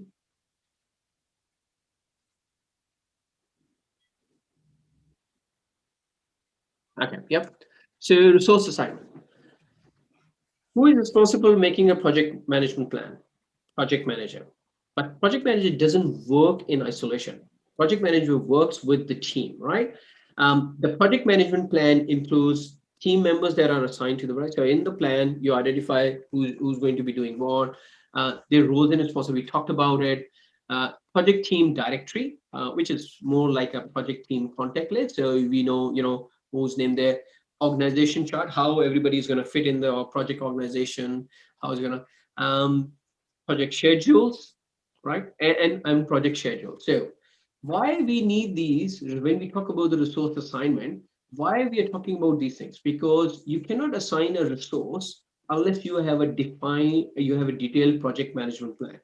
You will only know what resources unless you once you have a plan to do the work. Does it make sense, guys? Right? And the plan is you need to do scheduling, right? Once you do the scheduling, you will also activity sequence. You're going to talk about it. Then you have project organization. Start to look into it. Where those resources fit within those organizations. So all these things that you have to take into consideration in terms of assigning a resource. The idea is to have a cost-effective resource allocation for your project. Are you guys with me? Challenging? Yes, no? Yep. Okay. Just some guidelines to continuously access and refresh team skills to meet project needs. Project managers must have a level of awareness. They know, the knowledge and skills required. As the project progresses, or as the project goes, there should be a continuous communication among the team and the project manager, which will build understanding of not only of the customer need, but also would build the trust among the team members. Think about ways to coordinate frequent check with your team as a project manager, so that maybe you can have a collaborative session. We look into what are the gaps, what are the skills that needs to be identified, and so on and so forth. And then when you need the resources, how often do you need those resources? What are the new training skills that you need? These are some guidelines that you read. I would seriously say that think about it, especially the identification of gaps that require additional engagement, right? So there may be, when you're doing a product development or you're doing a project, you suddenly run into a situation where you need new skills in the project. So project team development is an ongoing task, and this is something that you, as a project manager, need to be very cognitive of and continuously be aware of and working with it, just so that you stay on top of it. Okay. That's pretty much some of the guidelines, how you can do a team knowledge transfer. I'm going to send this is in your book as well. It's pretty straightforward. The thing that is PMI is very, very focused on, what the things that PMI keeps saying is that build a team build a team based on collaboration and trust. The more trust and collaboration and open communication you would have, the more effective that team would be. The rest of the things are all supporting tools to help build a team. Now, in Agile, we talk about is a little bit of a different approach. There are information radiators. We're going to talk about it that provide visibility. So information radiators would be, burn up, burn down charts. We're going to talk about it. Things that keeps telling well. How would team know that they are progressing well? It's a project manager's responsibility to tell the team how they're performing cohesively as a group towards their project objectives. Right? That's how it works. So project manager has a very key role to play in team building. Okay, any questions, guys, by the way? Okay. So let's open, there's a team building activity. So if you open your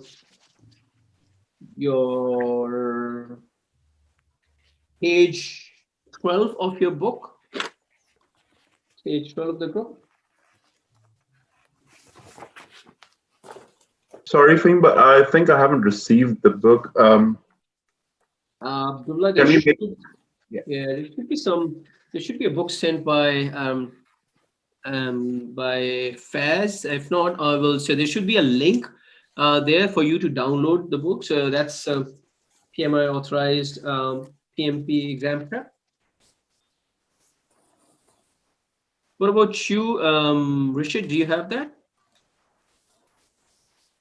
Lakesh? Yeah, I have it here with me. Okay. No, I'm just trying to sort it out now. Okay. Just look through my Gmail and find the Yeah. link. Yeah, Abdullah, can you check the Gmail as well? Right. In the meantime, we'll do it. No, do you have it?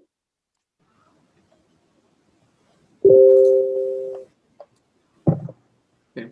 Okay. So, what about you, Stephanie? Do you have it? Is this the workbook or PMP? Yeah, the workbook. Do you see activity 1-on-1, building a team? What I've got here, Capcom that one for Yeah. Yep. page 2 is different. Figure 1.1, stakeholders and the project. Okay. So, what do you have activity over there? Perhaps later I can have a look. Mm. Yeah, don't worry. I can have a look and then cut back if I need. Okay, no, that's fine. I want to make sure that you have the right. I know you probably would have it. You should have it, if not. So there is an activity, and I think that's what we would like to do. What we can do is, I'll tell you what, we can skip this activity today, but we'll probably kick off our lecture tomorrow with this activity. But by that time, if everyone can download this, and if you don't have it, please send me an email that you don't have access to the group. Mariam, do you have that? Yes, I have. You have that, right? So can you see 12? Did you get an email from Faz on this, Mariam? Yes. Okay. So guys, the email must have come from Faz or PM Training Schools. Have a look at it. Richard, did you find it? Yeah, I have it with me. Thank you. Okay. Okay. So then let's do, what I want to do is, so how many of us have it? So I think pretty much everyone except Abdullah you're looking for, Stephanie and Abdullah, right? So let's, you have it as well. Abdullah, do you have it as well? Sorry, I don't have it. I can share my screen, but I found the link, but I think I'm having this issue where I can't gain access. You're talking about the PM book, right? No, I'm not talking about PMBOK. I'm talking about the student guide, basically PMI authorized PMP exam prep student guide. Student manual. Okay. That you probably should have would have to download from the logical operations. Okay. So what we'll do is, listen, I'm just conscious of the time. So we can do this activity. In fact, what I would like you guys to do is probably do this activity, at home. So activity 1-on-1, it talks about, brainstorm the key skill that you will want in the member of the team. So there's a scenario given. So it would be good to have, for you guys to have a bit of a, I want you to do this as a team activity, but maybe we can do it individual at the moment, just for just one activity. Please do activity 1-on-1. And Stephanie, what I'll do is, if you don't have that, I will try to send you just that one page so that you can do the activity, and maybe we can have a quick review it tomorrow. Is that okay with everyone? Yes, Fahim, just a quick question. Is that just only page 12? Yeah, there's just activity 1 okay, and 1-on-1. Okay, I'm good. Thank you. Building a team. So there are 3 questions there.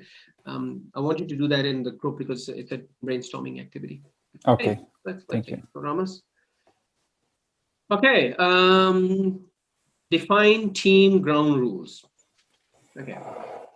Enablers collectively define team ground rules. So we're going to talk about it, communicate ground rules with team members, establish environment that fosters advanced adherence to ground rules, and manage and rectify ground rules violation. The question is, the number one question, why do we want to set ground rules? right? Why do you think, Abdullah? Why do you want to set the ground rules? Yeah, to let. Hello. Can you hear me now? Sorry. You're breaking up, man. Sorry. Can you hear me up now? Yeah, I can hear you now. All right. Cool. I think to let everyone know of their roles, responsibilities, and limits, and all that stuff. So everyone knows where do they start and where do they sort of end, and where do they collaborate, and whose domain it is. Mm-hmm. Yeah, you're absolutely right. Right, something around how you're going to work through it. What's the way of working. These are what are some do's and don'ts. Right, this is important. Right, if you don't do that, then you run into a problem. Right, you're going to step on other people's toe. You're going to create a problem. So it's important that we set up some ground rules. It's good. So what are the ground rules? What are the deliverables? Team charter and team norms. So team charter is defines all these rules. And team norms is what are the standards for this team, how the team is going to operate. Some of the tools that are required for this is, negotiation skill, conflict management skill, brainstorming, and ethics, right? We need to be ethical about things that we do, right? What is brainstorming? Stephanie, do you want to have a go? Do you know, can you explain what is brainstorming? Yeah, when we're sitting together or perhaps on a virtual teams, and then we share our knowledge, share our ideas, and then what way that we are agree on to get the project delivered. Absolutely. You basically storm your brains. So that's how we do it. Brainstorming is absolutely right. Sharing of the ideas with each other, right? Talking to each other, helping each other, sharing the ideas to come to a consensus, right? Or debate about certain new concept, and it's a very good technique, especially when you have a lot of good people in the room, and everybody has a different view of looking at the work. You want to brainstorm those ideas. So that's good. Okay, team charter. What is a team charter? A document that enables teams to establish its values and agreements and practices as it performs its work together. Now, definitions are key. Definitions are key. I would like you guys, so definitions are in light blue color. You will keep seeing them. These are the key definition, and I really would ask you guys to focus on these definitions. And remember, sometimes what happens is during the exam, they come up with a question that kind of looks like definition. So they may have something, a statement will remove values and agreements and put something else and ask you to identify what is the incorrect. So it's always good to get the definitions, some of the key definitions right? Not all, but these are. Team charter is a key one. Make sure you understand. What does a good team charter include, right? A good team charter includes, shared values, what is a common objective, how we're going to communicate with each other, how we're going to make decisions, how we're going to resolve conflicts, right? How often the team is going to meet with each other, what is our meeting cadence, right? And other agreements like, how we're going to do team building activities and what are our shared hours and so on and so forth. This all information goes into a team charter. Now, important question from point of view, what is a team charter and what goes into the team charter? This is something that I would like you guys to focus on. Noor, what's your experience? Did you get any question on the team charter last time? Oh, sorry, Fahim. Are you talking about the exam? I was the for... exam. When did you get? How many questions do you remember? If there was any particular question about team charter or team rules? No, I was just sit for the exam for a very short while because I was under medication and I can't get through. Sorry. I didn't realize it. Yeah. So my situation was because I already booked the exam and I can't really reschedule it. So just sit for a few minutes and then I said I can't go through.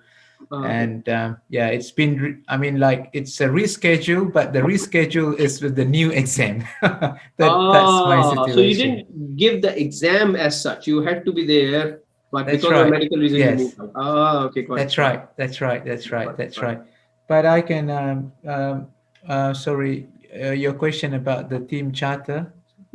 No, that's fine. I was just trying to get a gauge if in the previous exam you had a lot of questions about team charter, but if you haven't done that, that's fine. Not an issue. Right. Yeah. No problem. Okay, no worries, man. Thank you very much. Okay, so ground rules. Clear expectations. That's what it is. How you're going to do the business, right? What is included in ground rules? Give me an idea, guys. Okay, let's hear it. Mariam, what do you think we should have in ground rules? What kind of information needs to be in the ground rules? All kind of actions. Actions, yeah. Well, yeah. How you're going to do the actions? That's a good one. Well, anything else? Anything else that you think that needs to be there? Time frames Time frames of what? of like the steps of the project to be completed, for example. Yes, so the time frames would go into the project management, project schedule, right? So the ground rules is about, we're talking about ground rules of the team, how team is going to function as a team. Okay, how often the team is going to be like meeting, for example, where, Yeah. Right. for how long? Behavior. Sorry, Mariam, I couldn't hear it. Expected behaviors. I'm sorry. Expected behavior. Yeah, behavior, absolutely, good one. Yeah, it's a good one. And these are some very good, and there's no right or wrong answer to it. It's just that, you know, how much. But you need to be aware of it. The ground rules is, you know, you mentioned something, you know, behavior, how you know interact with each other. You know, what's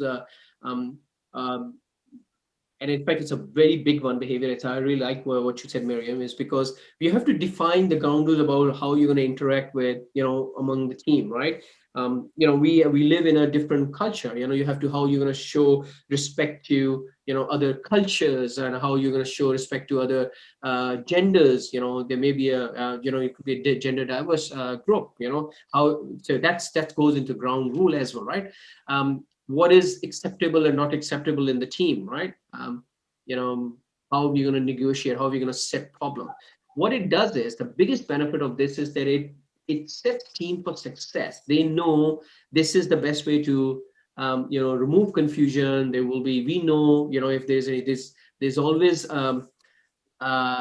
you know, in team, there's always, because number of the size of the people, there's always,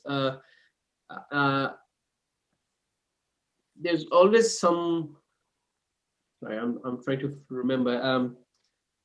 When you have a big team, especially in big team, not everybody has the same approach. There's always a chance of disagreement between the team members.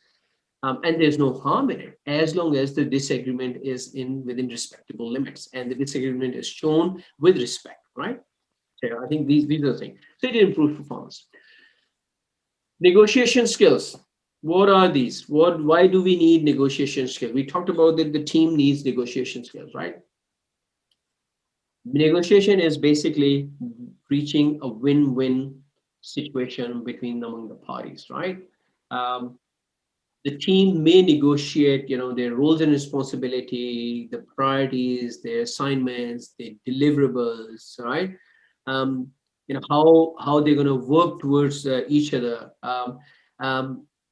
And it's very common for the teams to negotiate among themselves, right? Let's take an example. Just we talked about it. I kind of negotiated with you guys. Okay, let's do this activity one-on-one. Tomorrow, go and do it yourself while I'll help you. It's a win-win. I don't want people to be left behind, but I also know this is a key important activity, right? It's a you may not have realized it, but I have negotiated a win-win situation for everyone, so that the candidates who do not have access to the book at the moment, they are not left behind, right? So my objective was that everybody have some you know, some input to that activity, right? So that's kind of a negotiation, right? Then we talk about communication between internal and external team members. Oh, this is something, and for the exam, according to PMI, project manager spends about 85 to 90% time communicating. 85 to 90%, and I'm pretty sure you're going to get questions on communication. So remember that. Project managers spend actually between 85 to 90% time communicating with the stakeholders. And when we say communicating, what does it really mean? It means not only just talking and speaking, but about writing, emails, performance reporting, talking to the stakeholders, apprising them of the situation, and formal, informal chat, oral, verbal communication, and so on and so forth. But it's a very high number. That means somebody, a project manager is someone who should be very, very good at communication. They're communicating with the stakeholder, they're communicating for the resources. Project managers are trying to, if a project manager is trying to acquire resources, but the resources expense, the project manager may negotiate with the resource at a lower rate, or acceptable rate. These are all the skills that are very important for the project manager. Same time, team needs to have a good communication skill. They need to have a regular communication. So remember, it's a team. So what Stephanie is doing, Fahim should know. What Fahim is doing, Carlos should know. What Carlos is doing, Noor should know, right? And the whole, it's a whole team. Let's take again a relevant example. Kate was part of the team. She left for her personal reason. She's going to join us tomorrow, right? But the lesson plan that I provided to her as in the beginning, she knows that we will finish topic B today. So when she will come tomorrow, her expectation would be that we will start with topic C.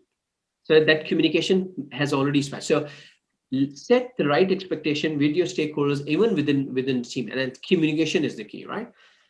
Team Charter is a very good document for that. We talked about it. It talks about how even we are going to communicate between how teams are going to communicate among themselves and also with external stakeholders. Okay. Any questions, guys? By the way, any questions on Team Charter or any other concept? That's all good. Okay, wonderful. Anybody else? Or it was only for Carlos? All good. What about you, Lakesh? Oh, I think it makes sense. Yeah. Okay, thank you. Richard?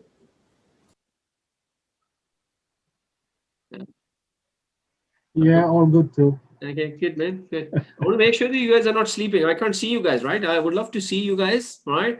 I really would love to see you guys because I've got, but yeah, it's I don't want to force you guys. I do want to take I'll finish the lecture and we'll have a quick chat about this as well. I want this, guys. I'll be very honest, right? PMP, it is not exam based on theory. It is an exam based on practical. I would like you guys to have an interaction with me so that you can have a much better chance at the exam. And I'm sure you guys are going to do very well, right? But if you ask me question practical, and you guys are all, experienced project managers, right? If you throw questions at me that relate to your practical work, then I may be able to answer you back in a way that it will help you pass the exam as well. Because the exam, remember, 50% exam is nobody knows where it will be from. It's from your practical. It's a pure project management experience. You will not find this, anywhere else. 50% question will be from the Pmp, which I strongly advise that you guys download and read it. But 50%, so, and that's where our interaction is going to help us. Okay, team norms. What is team norms?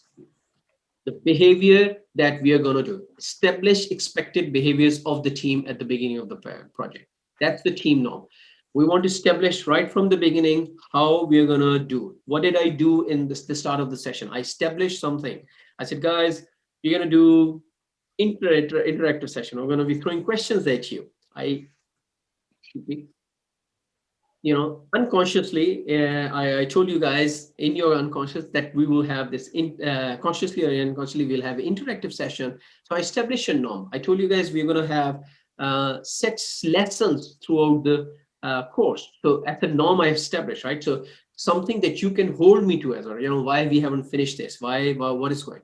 And that's why norms are really important, right? It helps us to monitor our progress, right? If I don't tell you how I'm progressing, you'll be thinking, how the whole course will be finished in 36 hours. It's a big course, right? It's a big book, right? So norms are very important. Norms also help us. So we talked about norm raised it. We set up a norm that we will have a break after an hour and a half. Now we have we'll standardize on an ongoing basis, but it's a norm, it's an expectation that's been set, right? So the norm should include how you're going to talk to each other, how your communication approaches, should talk about how we're going to resolve the disagreement among ourselves, right? What is norm should also explain, what is our focus, what is our decision-making approach as a team, right? How we do go about it, right? So these are the norms, and these should always be set. From exam point of view, remember, norms should be established at the beginning of the project, right? You don't establish norms in the middle of the project or say, and you go and review the norms on a regular basis, especially if you have a high turnover in your team, right? So if you start over with a project with, let's say, 20 resources, and after 2 months, and if it's a 1-year project, after 2 months, 3 of the resources have left and you've got a new resources on, you want to make sure that everybody's across the norm. So one of the things as a project manager, good practice is onboard new resources and make sure they are across the new team norm. And that will be basically included in the team charter as well. Okay. Okay. Now the question to you guys, right? So who I have not asked? Richard, I've not asked you for a long time. So you might want to open your mic, mate. Question: when you have a group of people, working on a project, what is one thing that is expected to happen? What is the human nature? What is one thing that is expected when you, as working in a group of people? What is one thing that was, usually happen among people? What do you think?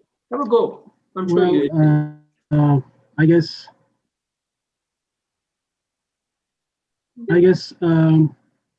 someone in the group always wants to be the alpha male or female, so it's No. I mean, but let's try. I just wanted to know, what do you think when you have a group of people? What is one thing that is one thing that happens, right? What about you, Mariam? Do you want to have a go at it? Conflicts, conflict, absolutely. Disagreement. Well done. Really well done. Conflict. There's one thing which is very common, and that conflict doesn't have to be, by the way, negative. Conflict doesn't mean that you are dagger drawn or you're fighting among each other. Conflict means a disagreement. You have a disagreement with someone. That's what a conflict is, right? Now, conflict resolution is situational, and there are no hard and fast rules. When I say situational, that means, if the conflict is between, on a certain product, or how to deliver the project, you think about how you approach that, how you resolve that conflict, versus a conflict with a personality conflict or something, or there's an opinion conflict. It's situational. There's no hard and fast rule about how to manage a conflict. There are some really good techniques. They're called, and we're going to go into those in details, which is, we're going to talk about it later. I don't want to go spend time on it, but it's called problem solving, compromising. There's some conflict resolution techniques, problem solving, compromising, smoothing, and then there's also withdrawal, where one party just withdraws from the conflict. It doesn't want to get involved. Problem solving is when you help each other, two parties, to come to a win-win situation, or smoothing is where you basically tone down the other party, don't force your opinion, except, and then you also have forcing, where I said, no, nothing doing, I'm not accepting your point, this is what you need to do. And that sometimes happens when you have autocratic or authoritative team management. But anyway, so effective conflict management leads to improved understanding, performance, and productivity. I want you guys to remember this. You will probably have a question on this. Effective conflict management, and this is the key, leads to improved understanding, performance, and productivity. Why is that? Because by an effective conflict management, you resolve problems and you help team work collaboratively, right? If you don't solve the problem, then the grudge is still there. We are all human. I keep, like I said, projects are done by people, right? If you solve the problem, you got a win-win situation. Every party is happy. You explain, you understand, parties understand, why they need to do work in a certain way, why do you need to approach in a certain way. Everybody is happy, right? And then you have a happy team, and it builds trust. Now, ineffective conflict management. What does it do? If ineffective, number one, it creates anomalisty. People are not happy. I may still be working with you, but I'm not happy with Stephanie. Carlos may be forced to work in the class, but he doesn't want to be with Fahim, right? That's what happens. It becomes a then people get destructive. There's a very nice video. I'll probably share it with you guys when I teach at Collins. I show them how the team, when one member of the team is not performing or have a destructive nature, how it ruins the team environment. Yeah. From PMI exam point of view, if ineffective conflict management leads to destructive behavior, animosity, poor performance, and reduced productivity. If you have a poor performance, team will not produce. Team will not be productive at all. We'll be worried. I'll be worried about no matter what I do, Carlos is not going to be happy with me. No matter what I do, nor is not going to be, saying that this work is good. Sorry, I keep using your name, guys. Please correct me. Don't take it seriously. It's just your names are fine. I'm happy to take. I'm a cricket fan. I can pick cricketer's name. I don't mean to offend anyone. Just to be very clear. Okay. And there are various. I mentioned to you there are various conflict management techniques. Problem solving. We're going to talk about it, right? Smoothing. Conflict, problem solving, smoothing, withdrawing, forcing. All these are techniques available, and that's how we do it. Okay, any questions on conflict management? Anything that you guys think that we missed on conflict management, we should do it?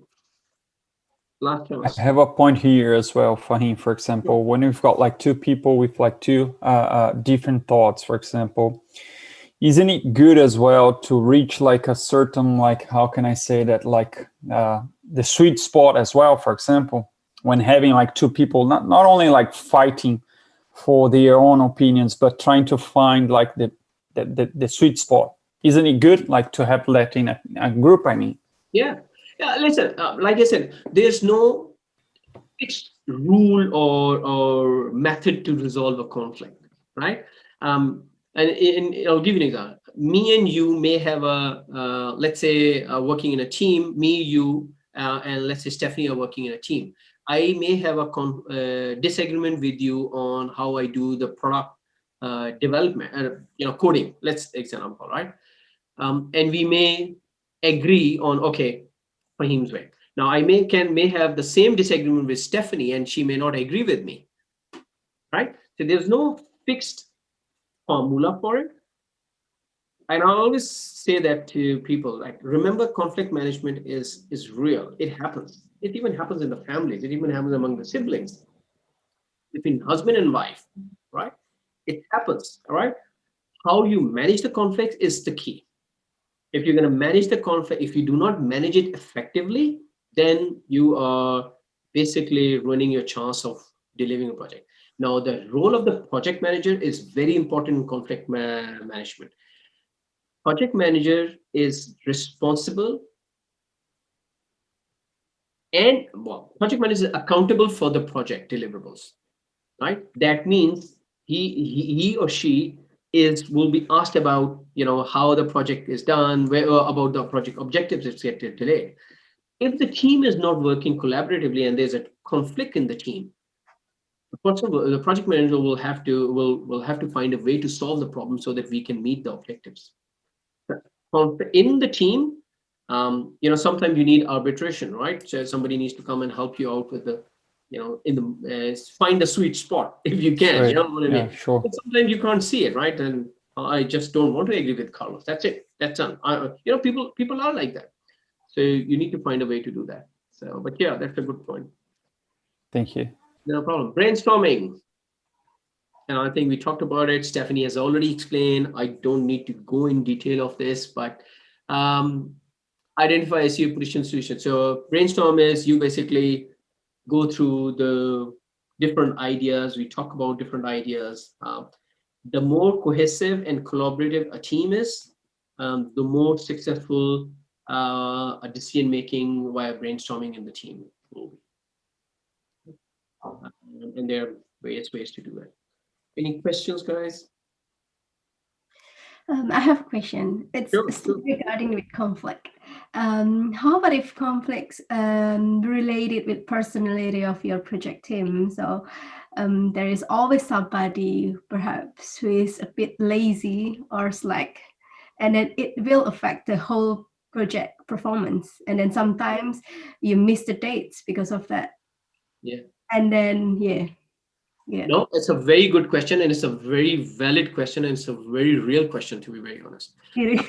As a project, no, seriously, as a project manager, you will occasionally come to, and I don't want to say always, you will occasionally come to a situation where the project gets, and this was the video I was talking about. I'll find that video and show you guys next time. I'll make it a point.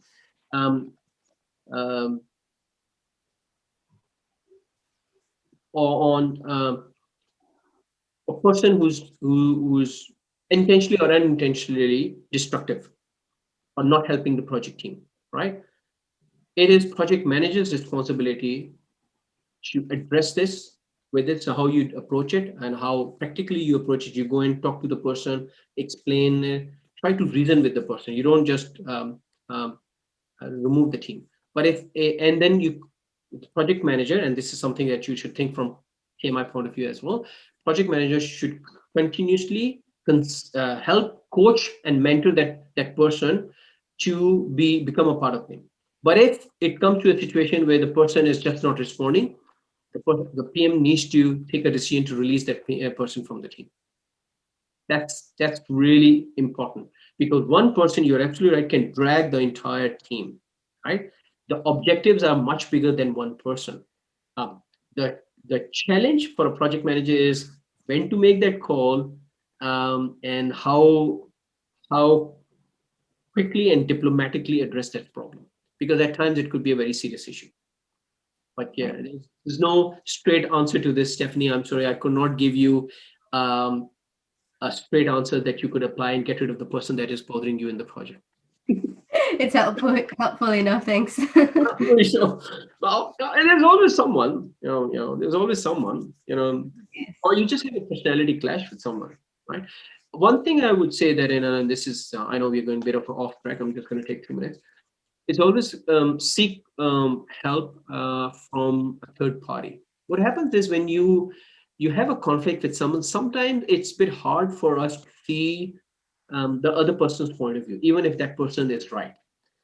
So like I said, we are all humans, and we kind of, if we have a personality clash with someone, we just block our mind to any idea, good or bad, that is coming from that person. It's always good to probably reach out to somebody else who can provide some guidance in this area.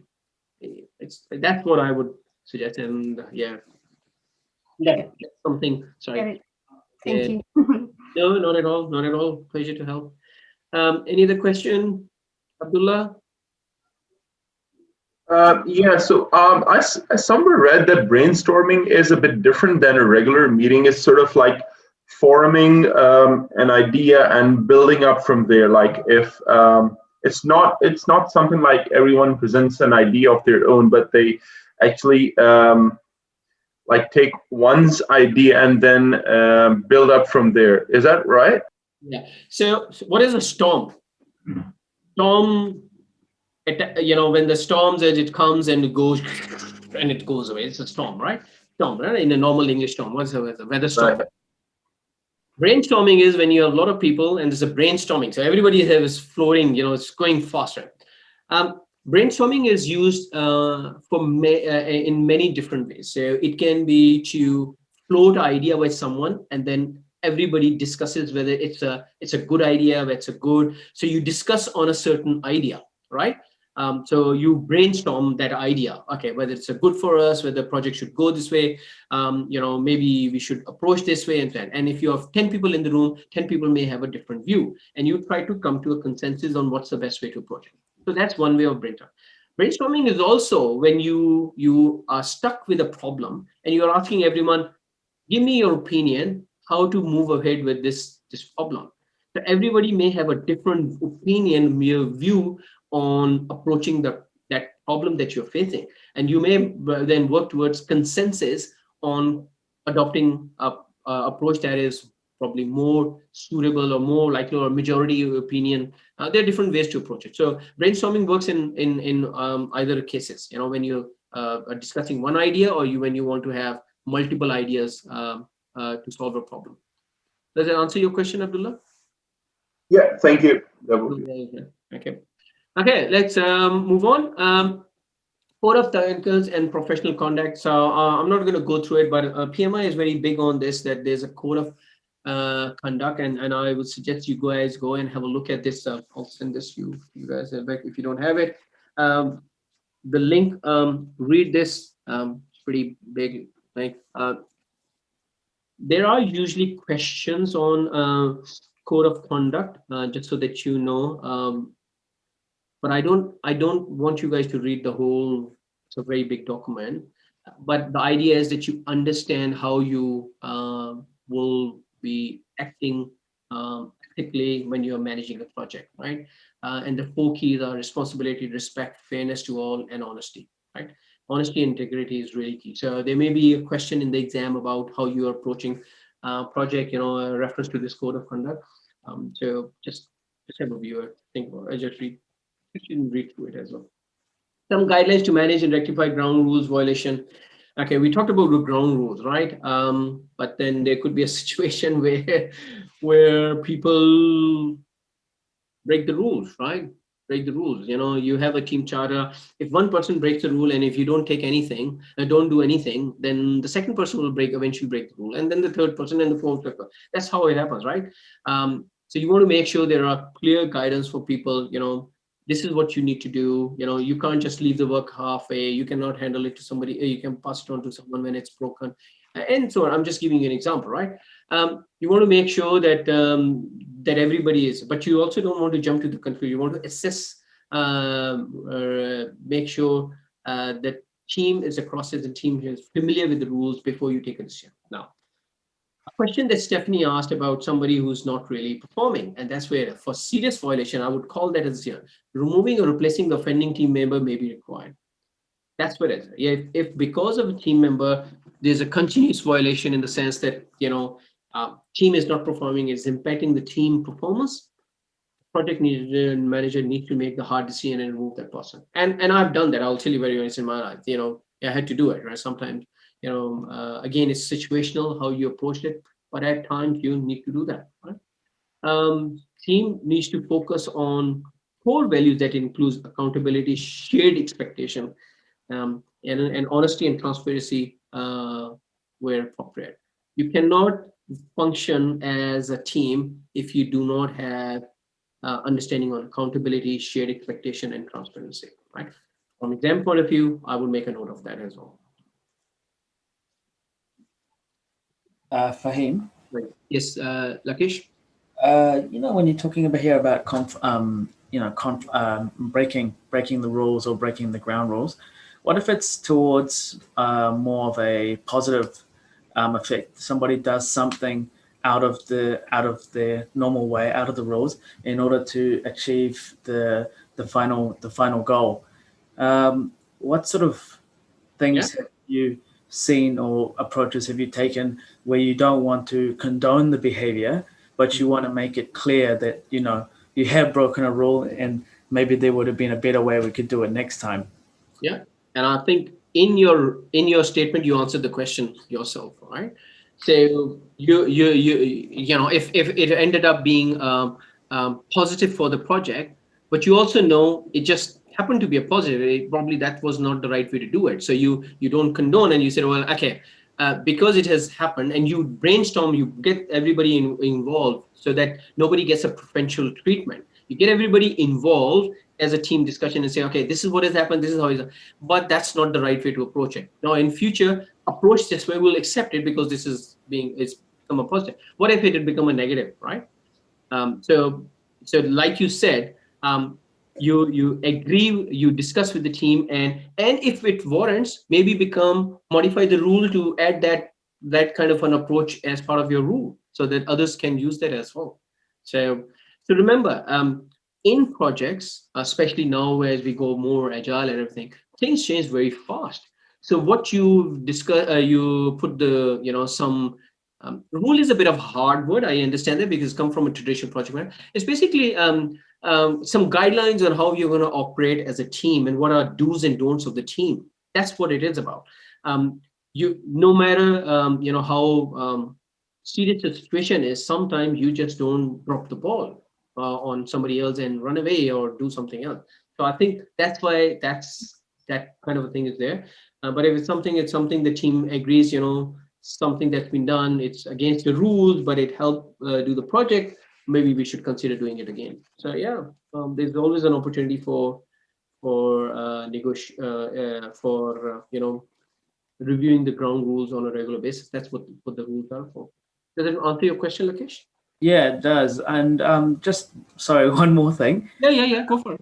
So you've got here, just in regards to the roles, it seems like it's it's something that's very much associated with being formal. Yeah. But the way you've been explaining agile, it seems like it's quite informal in some sense.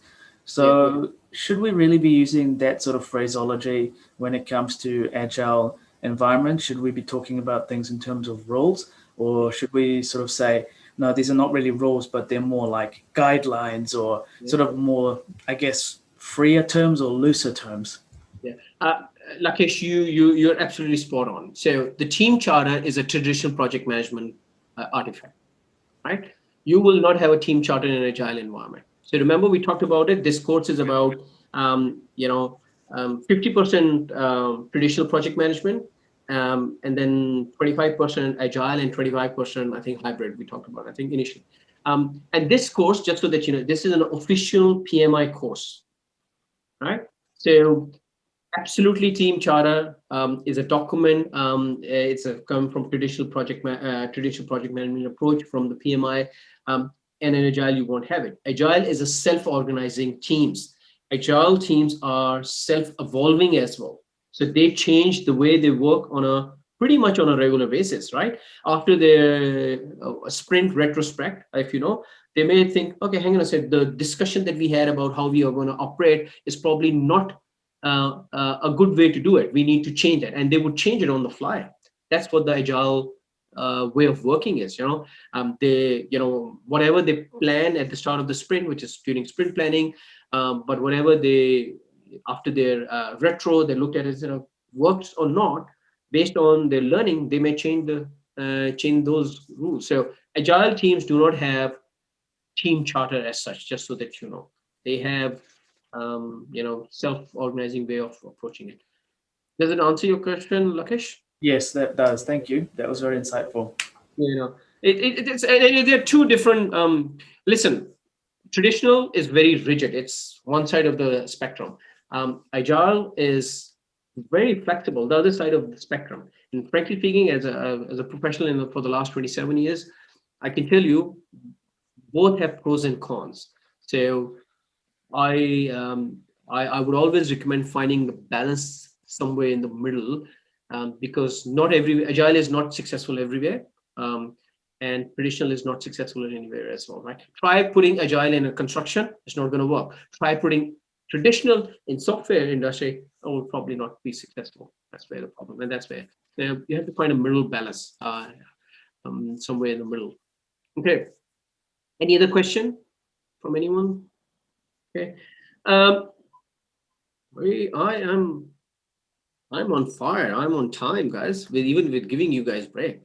Okay, so I don't want to start the topic C. We'll do it next week. But we do have a defining team ground rules activity. Now, that's activity 1.2 on page 16 of your manual, right? Let's have a bit of a discussion on it. I also want to ask, and this is we do it after that. Let's first do this. So I'm going to stop sharing. I'm going to stop Sharing. I'm going to close that and I'll see if I can open a whiteboard. Okay, where is a whiteboard? Okay. Well, in fact, one more thing. Can I also ask, can you guys do, sorry.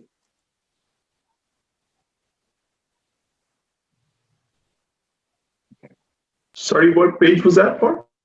Page 16, activity 1.2.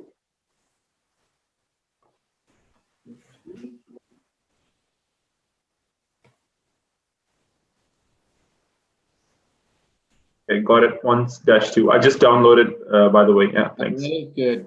Good, man. Good job. Yeah. What I want to do before you guys start doing that activity, so give me a sec.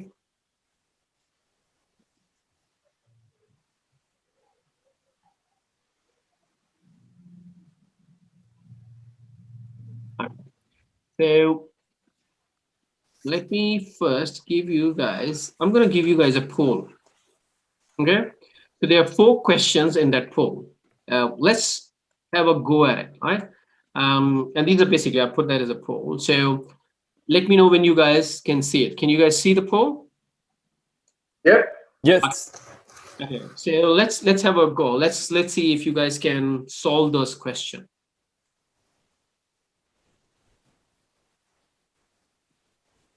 Mariam, can you see that as well? Nor, can you?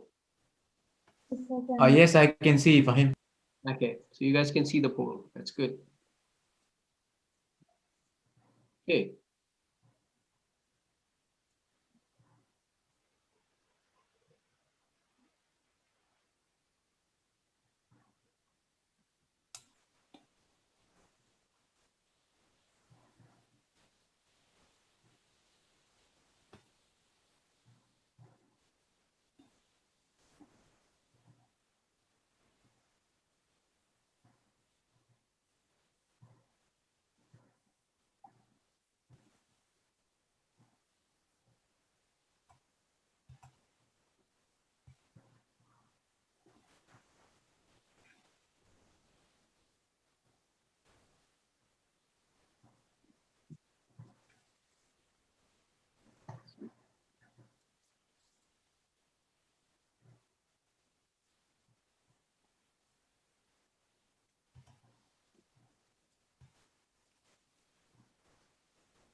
Has anybody responded to anything yet?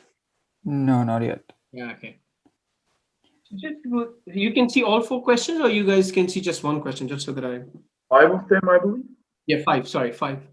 Yeah, I can see all 5. Okay. Good. I can see. Oh, okay. You have to Yeah, I scroll can see all down. of them. Yeah. Yeah. Okay. Wonderful.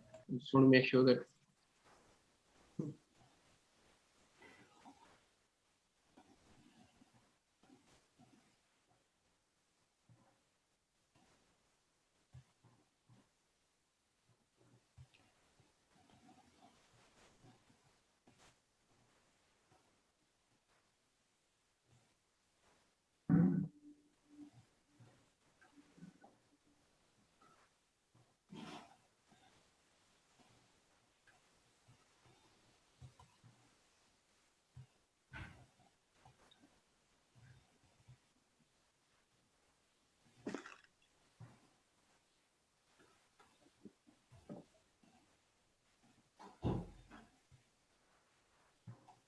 Yep, I'm done. Okay. Now that's Abdullah. Right. That's right. Good. Good.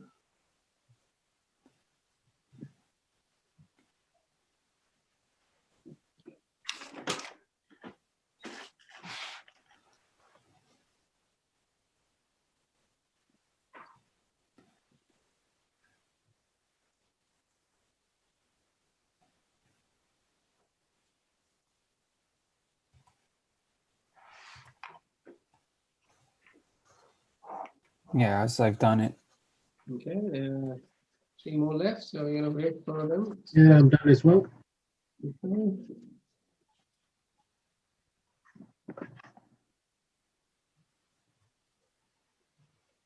Hmm.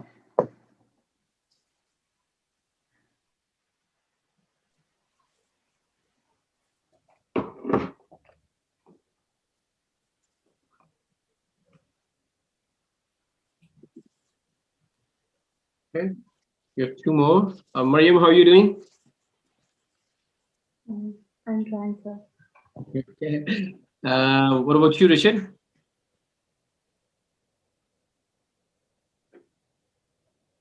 Finished. Thank you. Okay. Lakesh, guys, I was also wondering if, and I know you probably already, is it possible for me to take a snapshot of you guys' video on when if most of you can open, and I know some people may not want to open, which is fine. And can I'm gonna put it on LinkedIn just to show us that I'm doing it. Is that okay? Yeah, that's fine. Unless we look too bad or something. Oh yeah, yeah, that's good. Lakesh, oh no, you came and went. Oh, Richard, damn it. No, your video went back. No,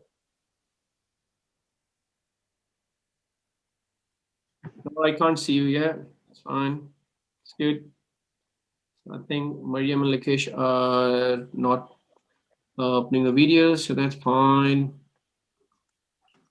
I'm just gonna Probably make crack a joke before that, isn't it? sorry. Should probably crack a joke before that, so as everyone should have a laugh, good out laugh at your snip. Sorry. You have done it. You just done it. Okay, guys. Okay. So I have an ulterior motive of taking this picture as well, just so I know who was with me until the end of the day, just so that you know. It's not just for the LinkedIn. They just want to make sure. Yeah. Sorry. Oh, sorry, Mariam, I missed that. No, you went back. No, you went back. Can I just have this? Okay, sorry. Lakesh, thank you, everyone. Great. Okay, sorry. Oh, come on. Sorry, I've got a problem. Sorry. Snipping tool is not working. You just press the window button, the shift button, and the S button. Oh, really? What is that? Okay, let me save this. Hang on a second. I finally got this working. So then I will do that again. Okay, you can probably teach me. Thank you very much, guys. So who was telling me something? Abdullah, you were saying something? Yeah, is it working now? The snipping tool? I've just done snipping tool, but that's fine. Okay, let's go through the questions first. So I can see one of you have not done it. So is everybody okay? So let's look at. I'm going to end polling and share results. Okay. So the first one, as project manager, Jane identified the possible departure of a key team member who has special expertise that is needed for the project. If the team member is promoted, this would be considered a risk. Risk what? Now, risk category, risk event, trigger, quantification. What do you guys think? So how many of you are familiar with risk? Many? I put it as an event. Okay, Yeah, me. no, that's fine. It's a risk trigger. It's a Yeah, risk. same here. I got it as trigger. Yes. The trigger means something that will. By the way, can you still see the polling results? Yes. Okay, fine. Trigger is something. Risk trigger is something that will basically trigger a risk, right? So that's it. Then we have number 2 is a breakdown in communication dash impacts the project. So somebody, most of you said always.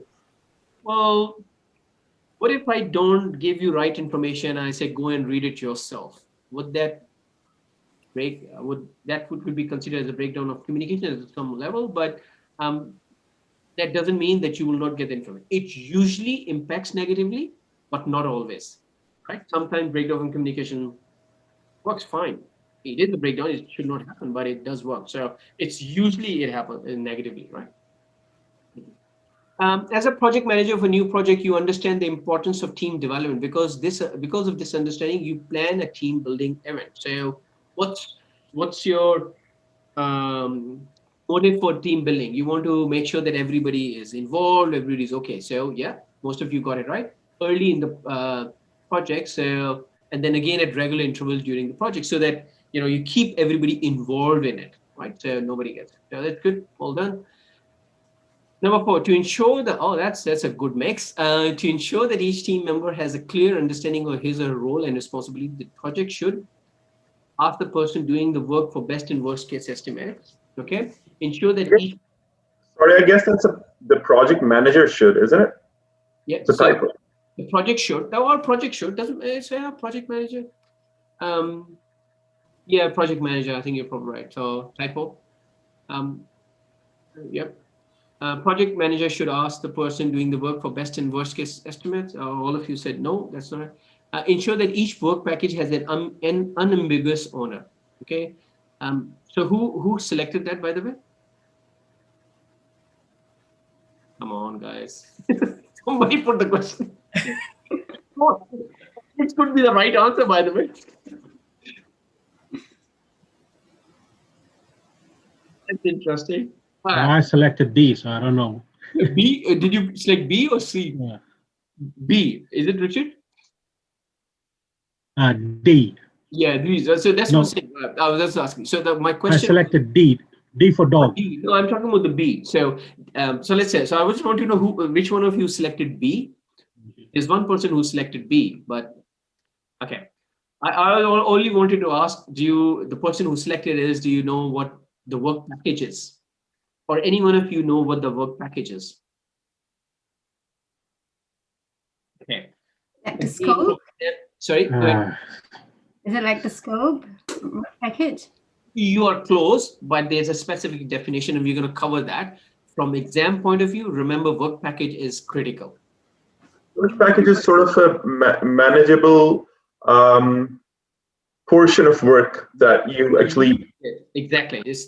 It's that component of the work. It's the decomposition of the work scope that is manageable, right? There's an 880 rule. We're going to talk about it, right? Anyway, so and develop an organizational breakdown structure. The question is to have a clear understanding of his or her roles and responsibility. The project manager should. What should the so the correct answer is that ensure that each work package has an unambiguous owner. Because that's what I was saying. I was saying whoever wrote it, that's probably the right answer.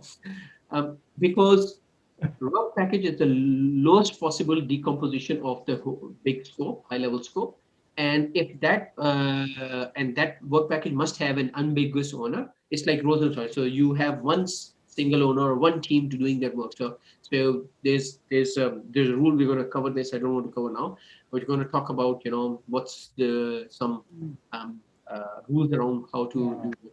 So and it's very critical from exam point of view. By the way, these are some of the keys are questions from the exam, just so that you know. Assessment of the last one. Assessment of the team performance that shows it is getting bigger can include improvement in individual skills and competency. Yeah. Increased staff turnover rate, additional storming and norming behavior, missing schedule, deadline consistency. So who selected additional storming and norming behavior? That's me, Fahim. No. Nor what do you have an understanding about what is norming and storming behaviors? Yeah, I think I have understanding about storming. When you form the team, you will always have that storming situation, and then you go for norming, and then you go for performing, and then you dismiss the team. Good. So that's the Tuckman model. So for the exam point of view for everyone, guys, remember Tuckman model, Tuckman, team, Tuckman model of team development. We're going to cover that as well. And there are 5 stages to it, forming, storming, norming, performing, and adjourning. So those for you. But anyway, so number 5, assessment of team performance that shows it is getting better can include improvement in individual skills or competency. So that's the right one. So good. Okay. Sorry, which one is the right one for number 5? The first one, the A, improvement. So how, if you want to see how the team is performing, you look at the assessment, individual assessment as well. You look at the individual team performance, and they, if they are improving, that means your team will improve as well. Okay. Is this comparative to the type of questions we'll be getting in the PMP exam? Sorry, Lucky Ash, I missed that. Is this going to be sort of the type of questions we can be expecting in the exam with like? These are the exam questions, by the way. Oh, okay. I'm giving failed. help you understand how the questions come, right? Right. And that's the whole goal. And these are the questions I picked up from. And the portal access that you will get I think about 800 questions again and more. So yeah, by all means. So listen, knowing the concept is very important, but practicing the concept, application of the concept. So these are exactly kind of a question that you're going to get in an exam. So, Okay. but yeah. Okay, guys. So two things. There's a homework for you guys. Now, I'm conscious not everyone had access to the activity book. So please download the student manual. And we will spend first 10 minutes tomorrow on activity 1.1 and 1.2 discussing that. These are team activities. So please do try to spend some time. I would also suggest that you download register yourself, depending on how much you want to. It's always good to be a member of PMI. Guys, by the way, I know I'm over time. If you need to drop off, by all means, drop off. If I know PMI membership is really good. It's really useful. You get a lot of access. I would highly recommend that you you get the membership. I don't know about people in Pakistan, so I'm not sure about Abdullah and Mariam, but in Australia and New Zealand, we can get a tax benefit as well. We can claim it against the tax, say personal tax.